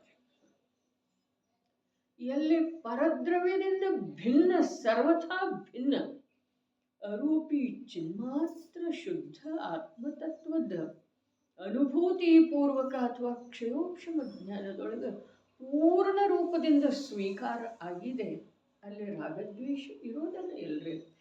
ಬೇಕಾದ್ರೆ ದೇವದರ್ಶನನ ಮಾಡ್ತಾ ಇರಲಿ, ಶಾಸ್ತ್ರ ಸ್ವಾಧ್ಯಾಯನ ಮಾಡ್ತಾ ಇರಲಿ, ಜಪಾದಿಗಳನ್ನೇ ಮಾಡ್ತಾ ಇರಲಿ, ಭಗವಂತನ ಎದುರಿಗೆ ಪೂಜೆ ಮೊದಲಾದವನ್ನು ಮಾಡ್ತಾ ಇರಲಿ, ಅಲ್ಲಿ ಅವನಿಗೆ ಕ್ಷಯೋಕ್ಷಮ ಜ್ಞಾನದೊಳಗ ಅರೆ ಮಿಥ್ಯಾತ್ವ ದಶೆ ಮಾತನ್ನು ಹೇಳ್ತಾ ಇದ್ದೇನೆ. ಯಾಕೆ ಅಂತಂದ್ರೆ ನಮಗೆ ಕಾರ್ಯ ಮಾಡೋದಿದೆ. ಕಾರ್ಯ ಯಾರು ಮಾಡಿದ್ದಾರೆ ಅವರ ಸಲುವಾಗಿ ಯಾವ ಕಥನ ಇದೆ ಅದಂತೂ ಇದೇನ, ಆದ್ರೆ ನಮಗೆ ಕಾರ್ಯ ಮಾಡೋದಿದೆ. ಕ್ಷಯೋಕ್ಷಮ ಜ್ಞಾನದೊಳಗ ನಮಗೆ ಆ ಅರೂಪಿ ಚಿನ್ಮಾತ್ರ ಜ್ಞಾತ ಮಾತ್ರ ತತ್ವ ಏನು ಇದ್ದಾನೆ, ಆ ತತ್ವ ನಾನಿದ್ದೇನೆ. ಯಾವ ಪ್ರಕಾರ ಸರ್ವಜ್ಞ ಪ್ರಭು ನನ್ನ ನೈಜ ಸ್ವರೂಪವನ್ನು ತಮ್ಮ ಜ್ಞಾನದೊಳಗ ತಿಳಿದಿದ್ದಾರೋ ಅಂಥ ಆತ್ಮ ನಾನಿದ್ದೇನೆ. ಇದನ್ನು ಸರ್ವಥಾ ವಿಕಲ್ಪದೊಳಗೆ ಸ್ವೀಕಾರ ಮಾಡಿದ ನಂತರ ಇವನಿಗೆ ಬುದ್ಧಿಪೂರ್ವಕ ರಾಗ ಆಗುವುದಿಲ್ಲ. ಮಿಥ್ಯಾತ್ವ ದಶೆಯೊಳಗ ರಾಗ ಆದ್ರೂ ಆ ರಾಗದ ಸ್ವಾಮಿತ್ವ ಇವನ ಜ್ಞಾನದೊಳಗ ಮುಖ್ಯ ಆಗುವುದಿಲ್ಲ. ನೋಡ್ರಿ, ಕಥನದ ಮರ್ಮ ತಿಳ್ಕೊಳ್ಬೇಕು. ಮಿಥ್ಯಾತ್ವ ಅವಸ್ಥೆಯೊಳಗಂತೂ ಬುದ್ಧಿಪೂರ್ವಕ ಅಬುದ್ಧಿಪೂರ್ವಕದ ಮಾತನೇ ಇಲ್ಲ ಅಂಥೇಳಿ ಮೊದಲು ಒಮ್ಮೆ ಸಲ ಹೇಳಿದ್ದಿತ್ತು. ಆದರೆ ಬುದ್ಧಿಪೂರ್ವಕದ ಅರ್ಥ ಭಾವದೀಪಿಕೆಯೊಳಗೆ ಬಂದದ್ದು ಇದೆ. ಬುದ್ಧಿಪೂರ್ವಕದ ಅರ್ಥ ಯಾವ ವಿಚಾರಗಳ, ಯಾವ ಜ್ಞಾನದ ವಿಕಲ್ಪಗಳ ಮನುಷ್ಯನ ಹಿಡಿತದೊಳಗೆ ಬರುವುದಿಲ್ಲವೋ ಅವುಗಳನ್ನು ಅಬುದ್ಧಿಪೂರ್ವಕ ಅಂಥೇಳಿ ಹೇಳ್ತಾರೆ. ಹಾಗಾದ್ರೆ ನಾವು ಎಷ್ಟೋ ಬರೋದೇ ಇಲ್ಲಲ್ಲ, ಎಷ್ಟೋ ವಿಕಲ್ಪಗಳ ನಮ್ಮ ಬುದ್ಧಿ ಹಿಡಿತಕ್ಕೆ ಬರೋದನ್ನೇ ಇಲ್ಲಲ್ಲ. ಅರೆ ಯಾರ ಬುದ್ಧಿಯೊಳಗೆ ಶುದ್ಧಾತ್ಮ ಮುಖ್ಯ ಆಗಿದನೋ ಅವನ ಮಾತು ಇದೆ ರೀ. ಯಾರ ಬುದ್ಧಿಯೊಳಗೆ ಶುದ್ಧಾತ್ಮನ ಅನುಭೂತಿ ಆದದ್ದು ಇದೆ ಅವರದಂತೂ ಮಾತು ಸ್ಪಷ್ಟನೇ ಇದೆ. ಆದರೆ ಯಾರ ಬುದ್ಧಿಯೊಳಗ ಶುದ್ಧಾತ್ಮ ಮತ್ತು ಶುದ್ಧಾತ್ಮನ ಆಶ್ರಯದಿಂದ, ಜ್ಞಾನದಿಂದ, ಅನುಭವದಿಂದನ ಸುಖ ಇದೆ ಅಂಥೇಳಿ ಸರ್ವಜ್ಞ ಪ್ರಭು ಅಥವಾ ದೇವಶಾಸ್ತ್ರ ಗುರುವಿನ ವಚನದ ಮೇಲೆ ಗಾಢ ಶ್ರದ್ಧೆ ಆದದ್ದಿದೆ, ಆ ಜೀವದ ಲಕ್ಷ್ಯ ನಿರಂತರ ಆ ಶುದ್ಧಾತ್ಮನನ್ನು ಮುಖ್ಯ ಮಾಡುವ ರೂಪದಿಂದ ವರ್ತಿಸ್ತಾ ಇರ್ತಿದೆ. ಆ ವೇಳೆದೊಳಗ ಯಾವ ವಿಕಲ್ಪಗಳು ಬರ್ತವೆ ಆ ವಿಕಲ್ಪಗಳ ಸ್ವಾಮಿ ಬುದ್ಧಿಪೂರ್ವಕ ಆಗುವುದಿಲ್ಲ. ಅದಕ್ಕೆ ಈ ಕಥನದ ಮರ್ಮವನ್ನು ತಮ್ಮಲ್ಲೇ ತಾವ ತಿಳ್ಕೊಳ್ಳುವಂಥ ಪ್ರಯತ್ನ ಮಾಡೋದು. ಯೋಗ್ಯ ಆಸನ ನಿಜವಾಗಿ ಹಿಂದಿನ ಮುನಿರಾಜರ ಹತ್ರ ದೊರೆ ಹೋದ ಅನ್ನುವಂಥದ್ದಲ್ಲಿ ಒಂದು ಚಿತ್ರಣ ತೋರಿಸ್ತಾರೆ. ಅಲ್ಲಿ ಹಾಗಿರ್ತಿತ್ತು, ಅವು ಕೈ ಮುಗದೇ ಇರ್ತಿದ್ದಾರೆ, ಅವರು ಧ್ಯಾನಿಸ್ತಿರ್ತಿದ್ರು ಅಥವಾ ಏನೇನಾರು ಹೇಳ್ತಾ ಇರ್ತಿದ್ರು, ತೋರಿಸ್ತಾರಲ್ಲ ಚಿತ್ರದೊಳಗೆ. ಕಥನ ಏನಿದೆ ಅದನ್ನು ಸ್ವಲ್ಪ ಚಿತ್ರದ ಮೂಲಕ ತೋರಿಸಿರ್ತಾರೆ. ಮುನಿರಾಜರು ಉಚ್ಚ ಒಂದು ಶಿಲಾಸನದ ಮೇಲೆ ಮಂಡಿಸಿರ್ತಾರೆ, ಈತ ಕೆಳಗಿರ್ತಾನೆ ಮತ್ತು ಹೀಗೆ ನತಮಸ್ತಕ ಇರ್ತಾನೆ. ಅವರು ಏನಾದರೂ ಮುನಿರಾಜರು ಹೀಗೆ ಹೇಳ್ತಾ ಇದ್ರೂ ಕೂಡ ಅವನು ಹೀಗೆ ಕೈ ಮುಗಿದವನ ಇರ್ತಾನೆ. ಇದು ಜಿನವಾಣಿಯ ಶ್ರವಣದ ರೀತಿ. ಇನ್ನು ಸಾಮಾಯಿಕ ಜಪ ಪೂಜೆ ಇವುಗಳ ಸಲುವಾಗಿಯಂತೂ ನೀವು ನಿಂತು ಮಾಡಿದರೆ ಒಳ್ಳೆಯದಿದೆ. ಮಂದಿರದೊಳಗೂ ಕೂಡ ನಿಂತು ಮಾಡಿದರೆ ಒಳ್ಳೆಯದೇ ಇದೆ. ಇಲ್ಲ ನಿಲ್ಲಲಿಕ್ಕೆ ಆಗುವುದಿಲ್ಲ ಅಥವಾ ಅಧಿಕ ಸಮಯ ತಮಗೆ ಮಾಡೋದಿದೆ, ಆ ವೇಳೆದೊಳಗೆ ಅದರ ಸಲುವಾಗಿನ ಸ್ಥಾಪನಾ, ಆಹ್ವಾನ, ಸ್ಥಾಪನಾ, ಸನ್ನಿಧೀಕರಣ ಇವೆಲ್ಲ ಅದಾವ್ರಿ. ಇವೆಲ್ಲ ಬರೀ ಶಬ್ದ ಅದಾವೆ ಅಂದರೆ ಆಹ್ವಾನ, ಸ್ಥಾಪನ. ಎಲ್ಲಿ ಆಹ್ವಾನ? ನನ್ನನ್ನು ನಾನು ಆಹ್ವಾನಿಸುವುದಿದೆ. ಎಲ್ಲಿ? ಭಗವಂತರ ಸಾನ್ನಿಧ್ಯದೊಳಗಡೆ. ಭಗವಂತರನ್ನು ಆಹ್ವಾನಿಸುವುದಿರುವುದಿಲ್ಲ. ನನ್ನನ್ನು ನಾನು ಎಲ್ಲೆಲ್ಲೋ ಸುತ್ತಾಡ್ತಾ ಇದ್ದೇನೆ, ಕರ್ಕೊಂಡು ಬರೋದಿದೆ ರೀ. ಎಲ್ಲಿ? ಭಗವಂತರ ಚರಣ ಸನ್ನಿಧಿಗೆ ಆಹ್ವಾನ. ಆಮೇಲೆ ಅಲ್ಲೇ ಸ್ವಲ್ಪ ಕೂಡ ಬೇಕಾದಷ್ಟು ಸುತ್ತಾಗಿದೆ ಅಂಥೇಳಿ ತನ್ನನ್ನು ಸ್ಥಾಪನ ಮಾಡೋದು. ಭಗವಂತರಂತೂ ಅಲ್ಲಿ ಸ್ಥಾಪಿತನೇ ಅದರ್ರೆ. ಅವರೇನು ನಾವು ಕರೆದ್ರೆ ಬರೋದು ಇಲ್ಲ. ಅವರನ್ನು ಕರೆಯುವಂಥ ದುಸ್ಸಾಹಸ ಅಜ್ಞಾನಿನ ಮಾಡೋ ಸಾಧ್ಯತೆ ಜ್ಞಾನಿ ಮಾಡ್ತೀವಿ. ಹಿರಿಯರಿಗೆ ಬರ್ರಿ ಅಂಥೇಳಿ ಹೇಳೋದ, ಇದು ಮಾಡ್ರಿ ಅಂಥೇಳಿ ಹೇಳೋದ, ಇದು ಪರಂಪರೆಯೊಳಗೂ ಕೂಡ, ಮಾನವೀಯ ಪರಂಪರೆಯೊಳಗೂ ಕೂಡ ಇಲ್ಲ, ಆಜ್ಞೆ ಇರುವುದಿಲ್ಲ. ಅದರ ಮಾತು ಹೀಗಿದೆ. ಸಾಕ್ಷಾತ್ ತ್ರಿಲೋಕ ಪೂಜ್ಯ ಪ್ರಭು ಸ್ಥಾಪನಾ ಅವ್ರನ್ನ ನಮ್ಮಲ್ಲೇ ಮಾಡೋದಿದೆ, ನಮ್ಮನ್ನು ಅವ್ರ ಚರಣ ಸನ್ನಿಧಿಯೊಳಗೆ ಸ್ಥಾಪಿಸೋದಿದೆ. ವಿಚಾರ ಒಂದಿಷ್ಟು ಮಾಡೋದು. ಆಹ್ವಾನನ, ಸ್ಥಾಪನ, ಸನ್ನಿಧೀಕರಣ. ಸನ್ನಿಧೀಕರಣ ಅಂತಂದ್ರೆ ಇಲ್ಲೇ ಇರೋರು, ಇವರ ಸಾನ್ನಿಧ್ಯದೊಳಗನೆ ಇರೋ, ತನ್ನನ್ನು ತಾನು ಅಲ್ಲಿ ಇರಿಸೋದಿದೆ ರೀ. ಆಮೇಲೆ ಪೂಜಿಸರು ಯಾರ್ದ? ಯಾರ ಹತ್ರ ಕೂತಿದ್ದೇವಲ್ಲ ಅವ್ರ. ಹೀಗೆ ಇಲ್ಲಿ ಸ್ಥಾಪನೆ, ಅಲ್ಲಿ ಅಧಿಕ ಸಮಯ ಇತ್ತು ಅಂತಂದ್ರೆ ಅದಕ್ಕೊಂದು ಯೋಗ್ಯ ಆಸನ ಇದೆ, ಪದ್ಮಾಸನವು ಇದೆ. ಅಂಥ ಆಸನದೊಳಗೆ ಕೂತ ಭಗವಂತರನ್ನು ಆರಾಧಿಸೋದಿದೆ. ಶಾರೀರಿಕವಾಗಿ ಕೂಡ ಒಂದು ಭದ್ರ ಆಸನದೊಳಗೆ ಕೂತ ಅಗಳಾಡುವುದಿಲ್ಲ. ಅಗಳಾಡೋದು ಯಾಕೆಲ್ಲ? ಈಗ ಗಡಿ ಗಡಿ ಸ್ಥಾಪನಾ ಯತ್ನಿಂದರು ಅಂತ ಹೇಳಿ ಹೇಳ್ತಾರೋ, ಯತ್ನೆಲ್ಲತಾರೋ, ಇವೆಲ್ಲ ಆದೇಶ. ಇದನ್ನು ವಿನಯ ಇದೆ, ವಿನಯ ಇದೆ. ವಿಚಾರ ಒಂದಿಷ್ಟು ಮಾಡಬೇಕು. ಬರೀ ಯಾವುದು ಹೇಳ್ತಾರೋ ಅದೆಲ್ಲ ಯೋಗ್ಯ ಅಂತ ಹೇಳಿ ತಿಳ್ಕೊಳ್ಳೋದಿರುವುದಿಲ್ಲ. ಮತ್ತು ಅದು ಎಲ್ಲರನ್ನೂ ಒಪ್ಸೋದಂತೂ ಇರೋದನ್ನೇ ಇಲ್ಲರಿ. ಅವರೆಲ್ಲ ಒಪ್ಪಬೇಕು ಇದಂತೂ ಇಲ್ಲ. ತಾವು ವಿಚಾರ ಮಾಡೋದಿದೆ, ಬರೀ ವಿಚಾರ ಮಾಡೋದಿದೆ. ಕಾರ್ಯ ಯಾವಾಗ ಮಾಡ್ತೀರಿ ಮಾಡ್ರಿ, ಆಗ್ತಿದೆ, ಯಾವಾಗ ಆಗ್ತಿದೆ. ಬರೀ ವಿಚಾರ ಮಾಡೋದಿದೆ. ಕೂತಂಥ ಮನುಷ್ಯ ಎದ್ದು ನಿಂತ ಮತ್ತು ಕೂತರ ಎಷ್ಟು ಜೀವಗಳದ್ದು ಹಿಂಸೆ ಆಗ್ತಿದೆ. ಜೀವ ಎಷ್ಟದವ್ರೆ? ಜೀವರಾಶಿ ಎಷ್ಟದವ? ಪರಿಪೂರ್ಣ ತುಂಬಿದ್ದೇ ಇದೆ. ಲೋಕಾಕಾಶ ಎಲ್ಲ ಯಾವುದು ನಿರ್ಜಂತುಕ ಅಂಥೇಳಿ ನಾವು ಹೇಳ್ತೇವೆ, ಅಥವಾ ನಮ್ಮ ಚಕ್ಷು ಇಂದ್ರಿಯದ ಮೂಲಕ ಯಾವ ಕಾಣುವುದಿಲ್ಲವೋ ಅಲ್ಲೆಲ್ಲ ಯಾವುದನ್ನು ನಾವು ಸ್ವಚ್ಛ ಪ್ರದೇಶ ಅಂತೇವೆ ಅಂಥೇಳಿ ಮುನಿ ಜೀವನದೊಳಗ ಆದಾನ ನಿಕ್ಷೇಪ ಸಮಿತಿ, ಈರ್ಯಾ ಸಮಿತಿ, ಭಾಷಾ ಸಮಿತಿ ಎಲ್ಲ ಅದಾವ್ರಲ್ಲ. ನೋಡಿ ಇಡೋದು, ನೋಡಿ ನಡೆಯೋದು, ನೋಡಿ ಕೂಡೋದು, ನೋಡಿ ಇಡೋದು ಎಲ್ಲ ಅದಾವ್ರಲ್ಲ. ಅರೆ ಹಾಗಾದ್ರೆ ಭಗವಂತನ ಎದುರಿಗೆ ಒಂದು ಸಲ ಮಂಡಿಸಿದ ನಂತರ, ಭಗವಂತರ ಸಾನ್ನಿಧ್ಯದೊಳಗೆ ಮಂಡಿಸಿದ ನಂತರ ಬರೇ ಭಾವವನ್ನು, ಭಗವಂತರ ಆಂತರ್ಯದಲ್ಲಿ ಎಂಥ ಶುದ್ಧ ಭಾವದ ಪರಿಣಾಮನ ನಡೆದದ್ದಿದೆ, ಅಥವಾ ಶುದ್ಧ ಭಾವದೊಳಗೆ ಅವರ ಉಪಯೋಗ ಅಂತರ ನಿಮಗ್ನ ಇದೆ, ಅದನ್ನು ಕಂಡುಕೊಳ್ಳುವ, ಅದನ್ನು ಪರೀಕ್ಷೆ ಮಾಡುವ, ಅದನ್ನು ತಿಳಿದುಕೊಳ್ಳುವ, ಅದರ ಮಹಿಮೆ ತಂದುಕೊಳ್ಳುವುದಿದೆ. ಬಾಹ್ಯ ಕ್ರಿಯೆಯೊಳಗೆ ಎದ್ದು ಕೂಡು, ಹಾಗೆ ಮಾಡು, ಹೀಗೆ ಮಾಡು, ಅದು ಸ್ಥಾಪನಾ ಮಾಡುವಲ್ಲಿ ಏನೇನೋ ಅದಾವ್ರಿ. ಅವೆಲ್ಲ ಹಾಗೆಲ್ಲ ಇದಾವೇನ? ಆವರ್ತ ಯಾವಾಗ ಇದೆ? ಯಾವುದೂ ಗೊತ್ತಿಲ್ಲ, ಗೊತ್ತು ಮಾಡಿಕೊಳ್ಳೋ ಗೊಡವೆಗೆ ಹೋಗೋದಿಲ್ಲ. ಯಾಕ? ನಮ್ಗೆ ಬೇಕೇ ಇಲ್ಲ, ನಮ್ಗೆ ಬರೀ ಮಾಡೋದಿದೆ.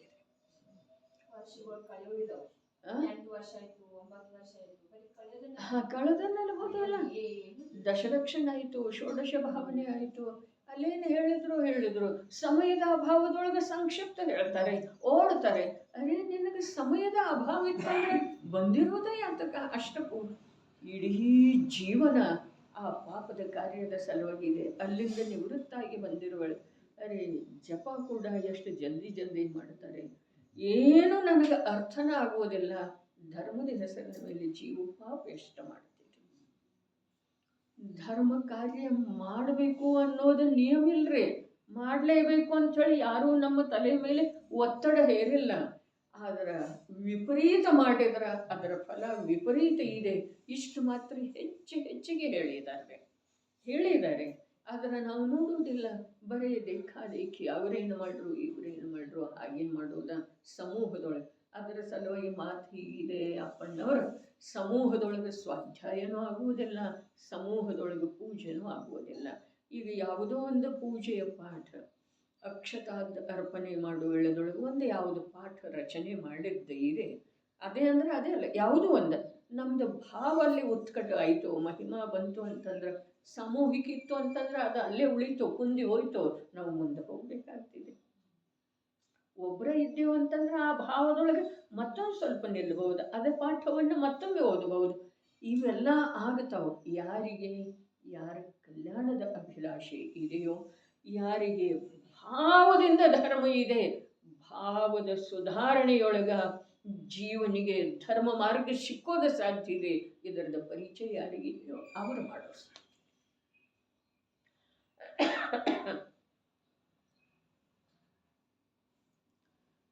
ಅದರ ಸಲುವಾಗಿ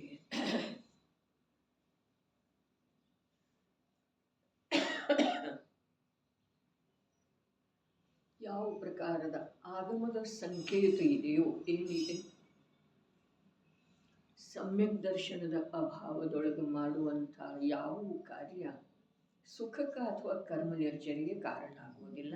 ಇದು ಆಗಮದ ವಚನ ಇದೆಯಲ್ಲ, ಅದೇ ಪ್ರಕಾರ ನಾವು ಸ್ವಲ್ಪ ಕೆಳಗೆ ಬಂದು ಹೇಳಿದ ನಂತರ ವಿಚಾರ ಶೂನ್ಯವಾದಂಥ ಎಂಥದೇ ಧರ್ಮದ ಕ್ರಿಯೆ ಏನಿದೆ ಅದು ಪಾಪಬದ್ಧಕ್ಕೆ ಕಾರಣ. ವಿಚಾರ ಶೂನ್ಯ, ಅರೆ ನಾನು ಇದನ್ನು ಯಾವುದರ ಸಲುವಾಗಿ ಮಾಡ್ತೀನಿ. ಸಮೂಹದೊಳಗೂ ಕೂಡ ಬಿಟ್ಟು ಕೂಡುವಂಥದ್ದು ತಯಾರಿ ಬೇಕು. ನಮಗೆ ಸಮೂಹದೊಳಗನ ಮಾಡೋದು ಅನಿವಾರ್ಯ ಇತ್ತು ಅಂತಂದ್ರೆ ಏಕಾಕಿ, ಅರೆ ಮೋಕ್ಷ ಮಾರ್ಗ ಹೇಗಿದೆ, ಮೋಕ್ಷ ಹೇಗಿದೆ, ಜೊತೆಯಲ್ಲಿ ಇದೇನು ಏಕಾಕಿ ಇದೆ.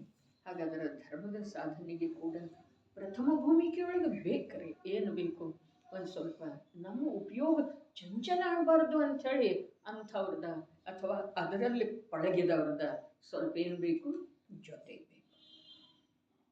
ಮುಂದೆ ಅದರಲ್ಲೇ ನಾವು ಪರಿಣತ ಆಗೋದಿದೆಯೋ ಏನು ಬೆನ್ನ ಹತ್ತೋದಿದೆ.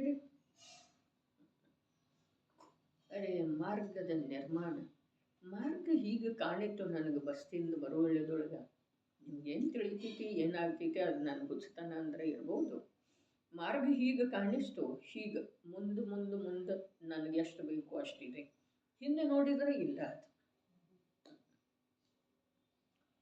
ಏಕಾಕಿ ನಾನು ಹೋಗೋಲಿಕ್ಕೆ ಪರ್ಯಾಪ್ತ ಇದೆ ರೀ, ಅದರ ಹಿಂದೆ ಮಾರ್ಗ ಇಲ್ಲ, ಅದು ಮುಚ್ತಾನ ಬಂದದ್ದೇ ಇದೆ. ಅರ್ಥಾತ್ ಸುಖದ ಮಾರ್ಗದೊಳಗ ಹಿಂದೆ ಹೊರಳೋದಿಲ್ಲ ನೋಡಂಥೇಳಿ ಅನ್ನಿಸ್ತಾರೆ. ಹಿಂದೆ ನೋಡೋದನ್ನೇ ಇಲ್ಲ. ಸುಖದ ಮಾರ್ಗದೊಳಗೆ ಬರೋಕ್ಕಿಂತ ಮುಂಚೆ ಹಿಂದೆ ನೋಡೋದಿದೆ. ನಾನು ನಡೆದ ಬಂದ ದಾರಿ ಎಷ್ಟು ಉದ್ದ ಇದೆ, ಎಲ್ಲಿಂದ ಬಂದಿದೆ ಅಂತ. ಯಾರು ನಾನೆಲ್ಲಿಂದ ಬಂದೆಮೆ, ನನ್ನ ರೂಪವು ಏನಿದೆ. ಒಂದ್ಸಲ ನೋಡೋದು ನಿರ್ಣಯ ಆಯಿತು ಅಂತಂದ್ರೆ ಮುಗಿತಲ್ಲ, ಮತ್ತೆ ಅದಕ್ಕೆ ಇಲ್ಲಿ ಯೋಗ್ಯ ಕ್ಷೇತ್ರ, ಯೋಗ್ಯ ಕಾಲ, ಯೋಗ್ಯ ಆಸನ. ಇನ್ನು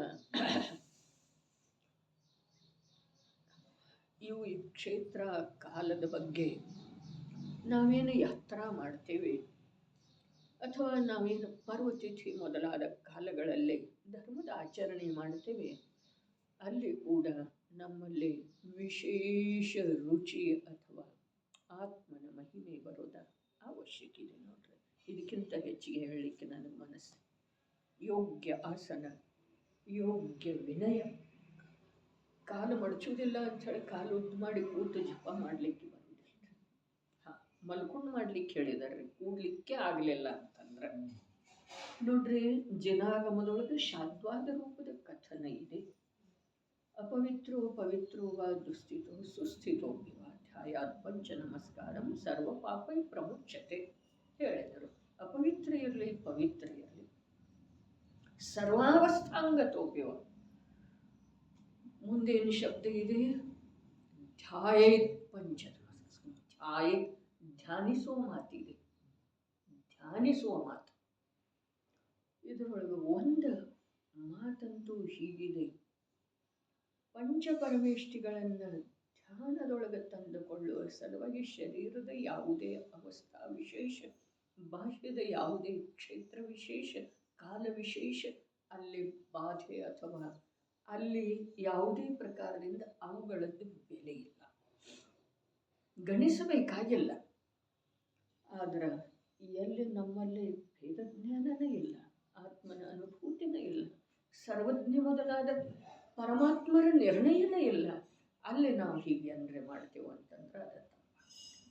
ಮತ್ತು ಧ್ಯಾನದ ಮಾತು ಇದೆ, ಅದ ಅನ್ಯಕ್ಕೆ ಅನ್ವಯಿಸುತ್ತೆ. ತಿಳಿತನ್ರಿ? ಧ್ಯಾಯೇತ್ ಪಂಚ ನಮಸ್ಕಾರ ಸರ್ವ ಪಾಪ ಪ್ರಮುಚ್ಯತೆ. ಧ್ಯಾಯೇತ್ ಅದು ಧ್ಯಾನಿಸುವ ಮಾತು. ಧ್ಯಾನದೊಳಗೆ ಯಾರು ಬರ್ತಾರೆ? ಮೋಕ್ಷ ಮಾರ್ಗ ಪ್ರಕಾಶಕದೊಳಗೆ ಟೋಡರ್ ಮಲ್ಲರ ಧ್ಯಾನದೊಳಗೆ ಯಾರು ಹೇಳ್ರಿ? ಸಿದ್ಧ. ಅರ್ಥಾತ್ ಅಶರೀರಿಯ ಆತ್ಮ ಯಾವನ ದೃಷ್ಟಿಯೊಳಗದನೋ ಅವನು ಪಂಚ ಪರಮೇಷ್ಠಿಗಳನ್ನು ತನ್ನ ಭೂಮಿಗೆ, ಧ್ಯಾನದ ಭೂಮಿಕೆಯೊಳಗೆ ತಂದುಕೊಂಡ್ರ ಅದರಿಂದ ಸರ್ವ ಪಾಪದ ಪ್ರಮಾಣ. ಅರ್ಥಾತ್ ಆ ಅಶರೀರಿ ಶುದ್ಧ ಸದೃಶ್ಯ ಶುದ್ಧ ಆತ್ಮನ ಧ್ಯೇಯದ ಮೂಲಕ ಪಂಚ ಪರಮೇಷ್ಠಿಗಳನ್ನು ಧ್ಯಾನದೊಳಗೆ ತಂದುಕೊಂಡ ಅಂತಂದ್ರೆ ಸರ್ವ ಪಾಪ ಪ್ರಮುಚ್ಯತೆ ಅಂತ. ಆ ಸಮಯ ಸಾಪೇಕ್ಷ. ಸರ್ವ ಪಾಪ ಅಂದ್ರೆ ಸತ್ತದೊಳಗಿರುವಂಥವು ಎಲ್ಲ ಅಲ್ಲ. ಆ ಸಮಯದೊಳಗ ಯಾವ ಪಾಪಗಳ ಬರಬೇಕಾಗಿದೆಯೋ ಆ ಪಾಪಗಳ ಬರುವುದಿಲ್ಲ. ಯೋಗ್ಯ ಆಸನ, ಯೋಗ್ಯ ವಿನಯ. ಯೋಗ್ಯ ವಿನಯ ಇನ್ನಿದರ ಬಗ್ಗೆ ಯೋಗ್ಯ ವಿನಯ. 24 ತೀರ್ಥಂಕರ ಅದಾರಲ್ಲ ಶೈವದೊಳಗೆ, ಸುತ್ತ ಮಧ್ಯದೊಳಗೆ ಆದಿನಾಥರಿದ್ದಾರೆ. ಹಾಗಾದ್ರೆ ಪ್ರತಿಯೊಬ್ಬ ತೀರ್ಥಂಕರನಿಗೆ ಯೋಗ್ಯ ವಿನಯ ಮಾಡ್ತೇವೆ ನಾವು. ನಮ್ಮನ್ನು ನಮ್ಮ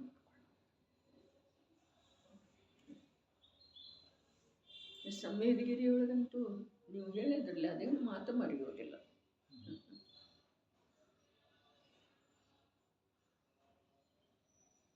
ಎಷ್ಟು ಬಸ್ತಿ ಅದಾವು, ಅದು ಮಾತು ಮರೆಯುವುದಿಲ್ಲ. ಯಾಕಂತಂದ್ರೆ ಪ್ರತಿಯೊಂದು ಜೀವದ ಆಂತರಿಕ ಸ್ವರೂಪ ಹಾಗೇ ಇದೆ. ಆಗುದಿಲ್ರಿ, ಆಗುದಿಲ್ಲ, ಮಾಡೋದಿದೆ. ಎಲ್ಲ ದೇವರಿಗೆ ನಮಸ್ಕಾರ ಮಾಡಲಿಕ್ಕೆ ಬೇಕಲ್ಲ. ಏನಿದೆ ಅಲ್ಲಿ ಅವಿನಯ ಆಗ್ತಿದೆ, ನಿರಾಧಾರ ಆಗ್ತಿದೆ ಅನ್ನೋದರ ಕಡೆ ಗಮನ ಇಲ್ಲ. ಅವರು ಶಿಟ್ಟು ಮಾಡ್ತಾರೆ, ನೀವು ನಮಸ್ಕಾರ ಮಾಡದಿದ್ರೆ ಅವ್ರದ್ದೇನ್ರ ಹಾನಿ ಆಗ್ತಿದೆ ನಾವು ನಮಸ್ಕಾರ ಮಾಡೋದಿದ್ರೆ. ಅಲ್ಲಿ ನಮಸ್ಕಾರ ಯಾವುದರಿಂದ ಇದೆ? ಯೋಗ್ಯ ವಿನಯ ಹೇಳಿದ್ದಾರೆ. ಅರೆ ಎಲ್ಲದಕ್ಕೂ ಉತ್ತರ ನಮ್ಮ ಕೊಂದ ದೇವನ. ಅದೇ ಪ್ರವಚನ ಸಾರದ 5 ಗಾಥೆಗಳ ರೂಪದಲ್ಲಿ ಯಾವ ಮಂಗಲಾಚರಣೆ ಎಲ್ಲ ನಮ್ಮ ಎಲ್ಲ ಪ್ರಶ್ನೆಗೆ ಉತ್ತರ. ಬಾರಿಲ್ಲ ಅವರು ಒಂದ್ಸಲ ಇಷ್ಟು ಸ್ಪಷ್ಟ ರೂಪದಿಂದ ಹೇಳಿದ್ದಾರೆ. ಇವತ್ತು ಆದಿನಾಥನ ಮಾಡೋದ, ನಾಳೆ ಪಂಚಪರಮೇಷ್ಠಿಗಳು ಹೇಳಿದ್ದಾರೆ. ಎಲ್ಲ ಲಕ್ಷ್ಯಕ್ಕಿದ್ರ ಹೇಳಿದ್ದು ಕೇಳಿದ್ರ ಆಯ್ತಾಯ್ತೇನು, ನಾಳೆ ಭಿಕ್ಷುಕನಿಗೆ ಶಿಕ್ಷೆ ಹಾಕೋದೈತಿ ಅಂತ ಹೇಳಿ ಕೇಳಿದ್ದಾರೆ. ಸಾಮಾನ್ಯ ಅಲ್ಲ, ಇದಕ್ಕಿಂತ ನಿಕೃಷ್ಟ ಇದೆ ನಮ್ಮ ಭಾವನೆ. ಭಗವಂತರ ನಮ್ಮ ಕಡೆ ನಮಸ್ಕಾರ ಮಾಡಿಸ್ಕೊಳ್ಳೋ ಸಲುವಾಗಿ ಅದರು. ಅವೆಲ್ಲ ನಾವೇ ಸ್ಥಾಪನೆ ಮಾಡಿದಂಥ ಪಾಪಿ ಮನುಷ್ಯನಿಂದ ಸ್ಥಾಪನೆ ಮಾಡಿದಂಥ ಬಿಂಬಗಳದವರೆ. ಅದರಲ್ಲಿ ಭಗವಂತತೆ ಯಾರಿಗೆ ಕಾಣಿಸ್ತಿದೆ? ಭಗವಂತತೆ ಕಂಡ ನಂತರ ಇದನ್ನು ಮಾಡ್ತಾರೆ ಅಂದರೆ ಮಾಡುವವರ. ಅದಕ್ಕೆ ಜೀವ ಧರ್ಮದ ಹೆಸರಿನ ಮೇಲೆ ಎಷ್ಟು ಪಾಪ ಮಾಡ್ತಾನಲ್ಲ ಅಷ್ಟು ಯಾವ ಕ್ಷೇತ್ರದೊಳಗೆ ಪಾಪ ಆಗುವುದಿಲ್ಲ. ಯಾವುದರದ ಮಹಿಮ ಮಾಡ್ತಾನೆ, ಯಾವುದರ ದೇವಶಾಸ್ತ್ರ ಗುರುದೊಳಗೆ ಎಲ್ಲರೂ ಬಂದ್ರಲ್ರಿ. ಅಮೂಲ ನಾಯಕ ಒಂದು ಅರ್ಘ್ಯ ಇರ್ತಿದೆ ಅಲ್ರಿ. ಮೂಲ ನಾಯಕ ಮಂದಿರದೊಳಗೆ ಯಾವ ಅದ ನಾವು ದೇವ್ರು ಬಂದು ಅಥವಾ ಇಲ್ರಿ? ಸತ್ಯವನ್ನು ಹೇಳಿದ್ರೆ ನಮಗೆಲ್ಲ ಮೈ ಉರಿತಿದೆ. ಏನು ಮಾಡೋದು? ಯಾಕೆ ಅಂತಂದ್ರೆ ಅಸತ್ಯದ ಅಷ್ಟು ರುಚಿ ಉಂಟಾಗಿದೆ, ನಾವು ಮೈ ಹೂಡಿದ್ದೇವೆ. ವಿಚಾರ ಅಂತರ ಈ ಏನದು ಕಲಶ ಟೀಕಾದೊಳಗಡೆ ವಿಚಾರ ಮಾಡುವ ಮಾತು ಮೊದಲಿನ ಅಧ್ಯಾಯಗಳಲ್ಲಿ ಪ್ರತಿಯೊಂದು ಕಲಶದೊಳಗೆ ಹೇಳಿದ್ದಾರೆ. ರಾಜಮಲ್ ವಿಚಾರ ಅದು ಒಂದೇ ಮಾಡುವುದಿಲ್ಲ, ಮತ್ತು ಇದು ಒಂದೇ ಕ್ಷೇತ್ರದೊಳಗೆ ಮಾಡುವುದಿಲ್ಲ ರೀ. ಉಳಿದ ಕ್ಷೇತ್ರಗಳಲ್ಲೆಲ್ಲ ಮಾಡ್ತೇವ್ರಿ ವಿಚಾರ. 100 ರೂಪಾಯಿ ಆಟೋಕ್ಕೆ ಖರ್ಚು ಮಾಡಬೇಕಾದ್ರೆ ಯಾವುದೋ ಒಂದು ವಸ್ತುವನ್ನು 10 ರೂಪಾಯಿ ಕಮ್ಮಿ ಸಿಗ್ತಿತ್ತಂದ್ರೆ ಹೋಗಿ ತರ್ತೇವೆ. ಇಂಥ ಮೂರ್ಖತೆ.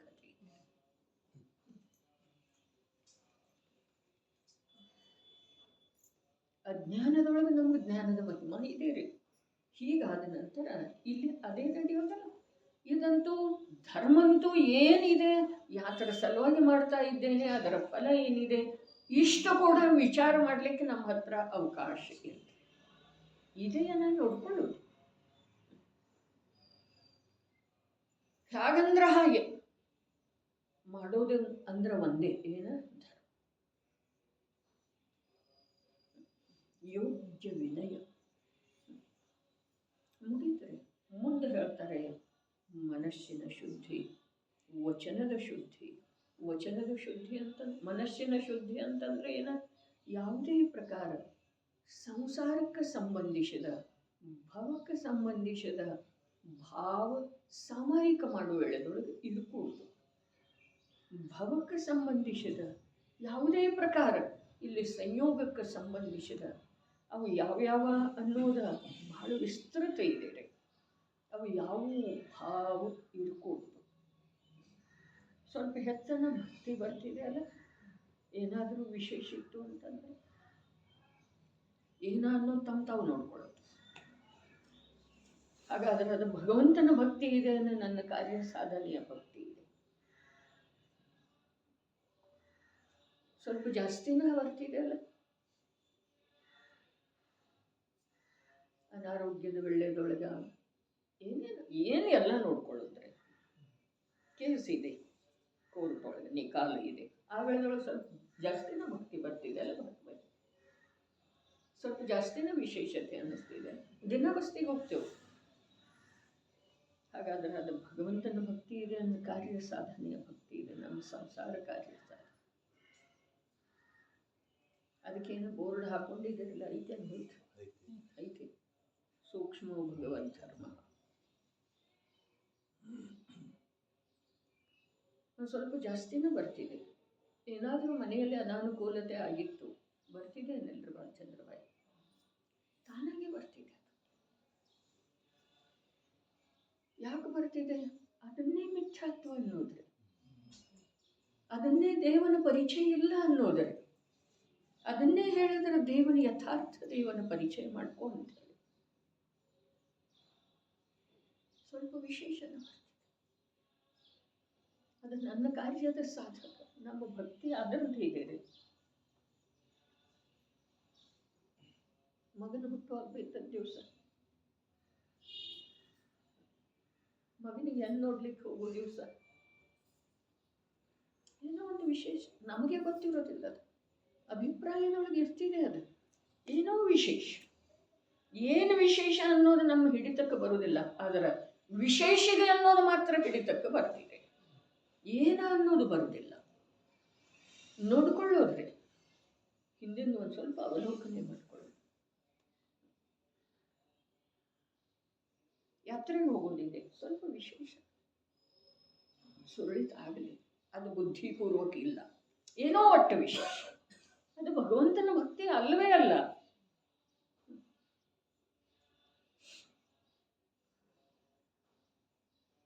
ನಮ್ಮ ಅಪೇಕ್ಷೆ ಭಕ್ತಿ. ಏನು ವಿಷಾಭಾರ ಸ್ತೋತ್ರ ಓದಿ ನೋಡ್ರೆ ತುಂಬಿ ಹೋಗಿದೆ. ವೀತರಾಗಮನಿ ಭಗವಂತರ ಕಥನ ನೋಡುವ ದೃಷ್ಟಿ.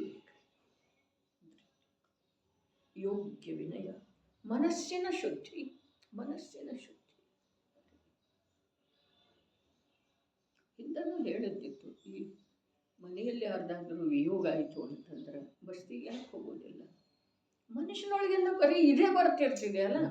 ಭಗವಂತನಿಗೆ ಸ್ಥಾನ ಇರುವುದಿಲ್ಲ, ಅದಕ್ಕೆ ಹೋಗದೇ ಇದ್ದದ್ದು ಒಳ್ಳೆಯದ ಅಂಥೇಳಿ ಯಾರೋ ಜ್ಞಾನಿಗಳು ಹೇಳಿದ್ದಿರ್ಬೋದು, ಆ ದೃಷ್ಟಿಕೋನದಿಂದ ಹೇಳಿದ್ದಿರ್ಬೋದು. ಸೂತಕ ಮೈಲಿಗೆ ಅನ್ನೋದಂತೂ ಏನೂ ಇರುವುದಿಲ್ಲ. ಮನುಷ್ಯನ ಸೂತಕ, ಮನುಷ್ಯನ ಮೈಲಿಗೆ, ಮನಸ್ಸ ಮೈಲ ಇರೋ ವೇಳೆದೊಳಗೆ, ಮಲಿನ ಇರೋ ವೇಳೆದೊಳಗೆ ಯಾವ ಪ್ರಕಾರ ಮಲಿನ ಕನ್ನಡಿಯೊಳಗೆ ಮುಖ ಕಾಣಿಸುವುದಿಲ್ಲವೋ ಅದೇ ಪ್ರಕಾರ ಮನಸ್ಸ ಮಲಿನ ಇರೋ ವೇಳೆದೊಳಗೆ ಆ ವೀತರಾಗ ಶಾಂತ ಭಗವಂತನ ದರ್ಶನ ಆಗುವುದಿಲ್ಲ. ಯಾವ್ಯಾವುದಕ್ಕೂ ಯಾವ್ಯಾವುದನ್ನೋ ಇಟ್ಟು ನಾವು ಏನೇನೋ ಮಾಡ್ತಾ ಇದ್ದೇವೆ. ಅದು ಏನ ಅಂತೇಳಿ ಮಧ್ಯ ಹುಡುಕನ ಹಾಗೆ ರೀ, ತೋಡರವೆಲ್ಲರೂ ಹೇಳಿದಾರಲ್ಲ, ಪತ್ನಿಗೆ ಪತ್ನಿನ ಅಂತ ನಾವು ಒಮ್ಮೆ ಪತ್ನಿಗೆ ತಾಯಿ ಅಂತಾನೆ, ಆದ್ರೆ ಪತ್ನಿಗೆ ಪತ್ನಿನ ಅಂತಾನಲ್ಲ, ಅದು ಅಸತ್ಯ ಇದೆ ರೀ. ಅದಕ್ಕೆ ಇವೆಲ್ಲ ಸೊನ್ನೆ ಇದಾವೆ ನೋಡ್ರಿ. ಮೊದಲು ಒಂದು ಬೇಕು, ಒಂದಿದ್ರೆ ಪ್ರತಿಯೊಂದು ಸೊನ್ನೆಗೂ ಬೆಲೆ ಬರ್ತಿದೆ. ಒಂದನ್ನು ಬರೀಲಿಕ್ಕೆ ನಾವು ಮರ್ತಿದ್ದೇವೆ, ಬರೆಯೋ ವಿಚಾರ ಈಗ ಕೂಡ ಇಲ್ಲ. ಬರೀ ಸೊನ್ನೆ ಸೊನ್ನೆ ಸೊನ್ನೆ ಸೊನ್ನೆ ಸೊನ್ನೆಗಳ ಸಂಗ್ರಹ. ಅದರಿಂದ ಲಾಭ ಏನು ಆಗುವುದಿಲ್ಲ. ಅದರೊಳಗೆ ಏನು ಇಲ್ಲ ಅಂದರೆ ಯೋಗ್ಯ ವಿನಯ, ಮನಸ್ಸಿನ ಶುದ್ಧಿ, ಆಮೇಲೆ ವಚನ ಶುದ್ಧಿ ಹೇಳಿದ್ರು. ಅಲ್ಲಿನ ಮಾತಾಡೋದೇ ಇರೋದಿಲ್ಲಲ್ಲ, ಮತ್ತೇನು ವಚನ ಶುದ್ಧಿ? ಅರೆ ನೋಡ್ರಿ, ಸಾಮಾಯಿಕದೊಳಗೆ ಮಾಡೋದೇನಿದೆ? ಸಾಮಾಯಿಕದೊಳಗೆ ಮಾಡೋದೇನಿದೆ? ವಚನ ಶುದ್ಧಿ ಅಂದರೆ ಏನೇ ಹೇಳ್ರಿ. ವಚನ ಶುದ್ಧಿ ಅಂತಂದ್ರೆ ಏನಿಲ್ಲ, ಮಾಡೋದನ್ನ ಏನಿಲ್ಲಲ್ಲ. ಏನು ಹೇಳಿದಾರೆ ನೋಡ್ರಿ, ಹಿಂದಿನ ಪುಟ ತೆಗೀರಿ, ಹೀಗೆ ಕೆಳಗಿನ ಕನ್ನಡ. ಸಮಸ್ತ ಇಷ್ಟ ಅನಿಷ್ಟ ಪದಾರ್ಥಗಳಲ್ಲಿ ರಾಗದ್ವೇಷ ಭಾವಗಳ ತ್ಯಾಗಪೂರ್ವಕವಾಗಿ ಸಮತೆಯ ಭಾವದ ಅವಲಂಬನೆ ಮಾಡಿ, ಈಗ ಪುಟ ತಿರುವಿತು ಮತ್ತೆ, ಸಮತೆಯ ಭಾವದ ಅವಲಂಬನೆ ಮಾಡಿ ಆತ್ಮನ ಶುದ್ಧ ಸ್ವರೂಪದ ಪ್ರಾಪ್ತಿ ಮಾಡಿಕೊಳ್ಳುವಲ್ಲಿ ಮೂಲ ಕಾರಣವು ಸಾಮಾಯಿಕವಿದ್ದು. ಹಾಗಾದರೆ ಇಲ್ಲಿ ವಚನದ ಶುದ್ಧಿ ಏನು ಹೇಳಿದ್ರು? ವಚನ ಇಲ್ಲನಲ್ಲ, ಎಲ್ಲ ತ್ಯಾಗ ಮಾಡಿದಾನೆ, ಏಕಾಕಿನಾದಾನ, ಶುದ್ಧ ಆತ್ಮಸ್ವರೂಪದ ಪ್ರಾಪ್ತಿ ಮಾಡಿಕೊಳ್ಳುವ ಪ್ರಯತ್ನದೊಳಗಿದ್ದಾನೆ, ಕಾರ್ಯದೊಳಗಿದ್ದಾನೆ. ಅಲ್ಲಿ ವಚನ ಏನಿದೆ? ವಚನದ ಶುದ್ಧಿ ಅಂದರೆ ಏನು? ಮಧುಕರಣ, ವಚನದ ಶುದ್ಧಿ ಅಂದರೆ ಏನು ಹೇಳ್ತೀರಿ? ಯಾರು ಹೇಳ್ತೀರಿ? ವಚನದ ಶುದ್ಧಿ ಅಂತಂದ್ರೆ ಏನು? ತ್ಯಾಗ ಅಂತ ವಚನ ಮುನಿರಾಜರಿಗೆ ವಚನ ಮುಕ್ತಿ. ಇಲ್ಲಿ ಶ್ರಾವಕನ ಸಾಮಾಯಿಕದ ಮಾತನಾಡಿದಂತಿದ್ದಾರೆ. ವಚನದ ಶುದ್ಧಿ ಅಂತಂದ್ರೆ ಏನು?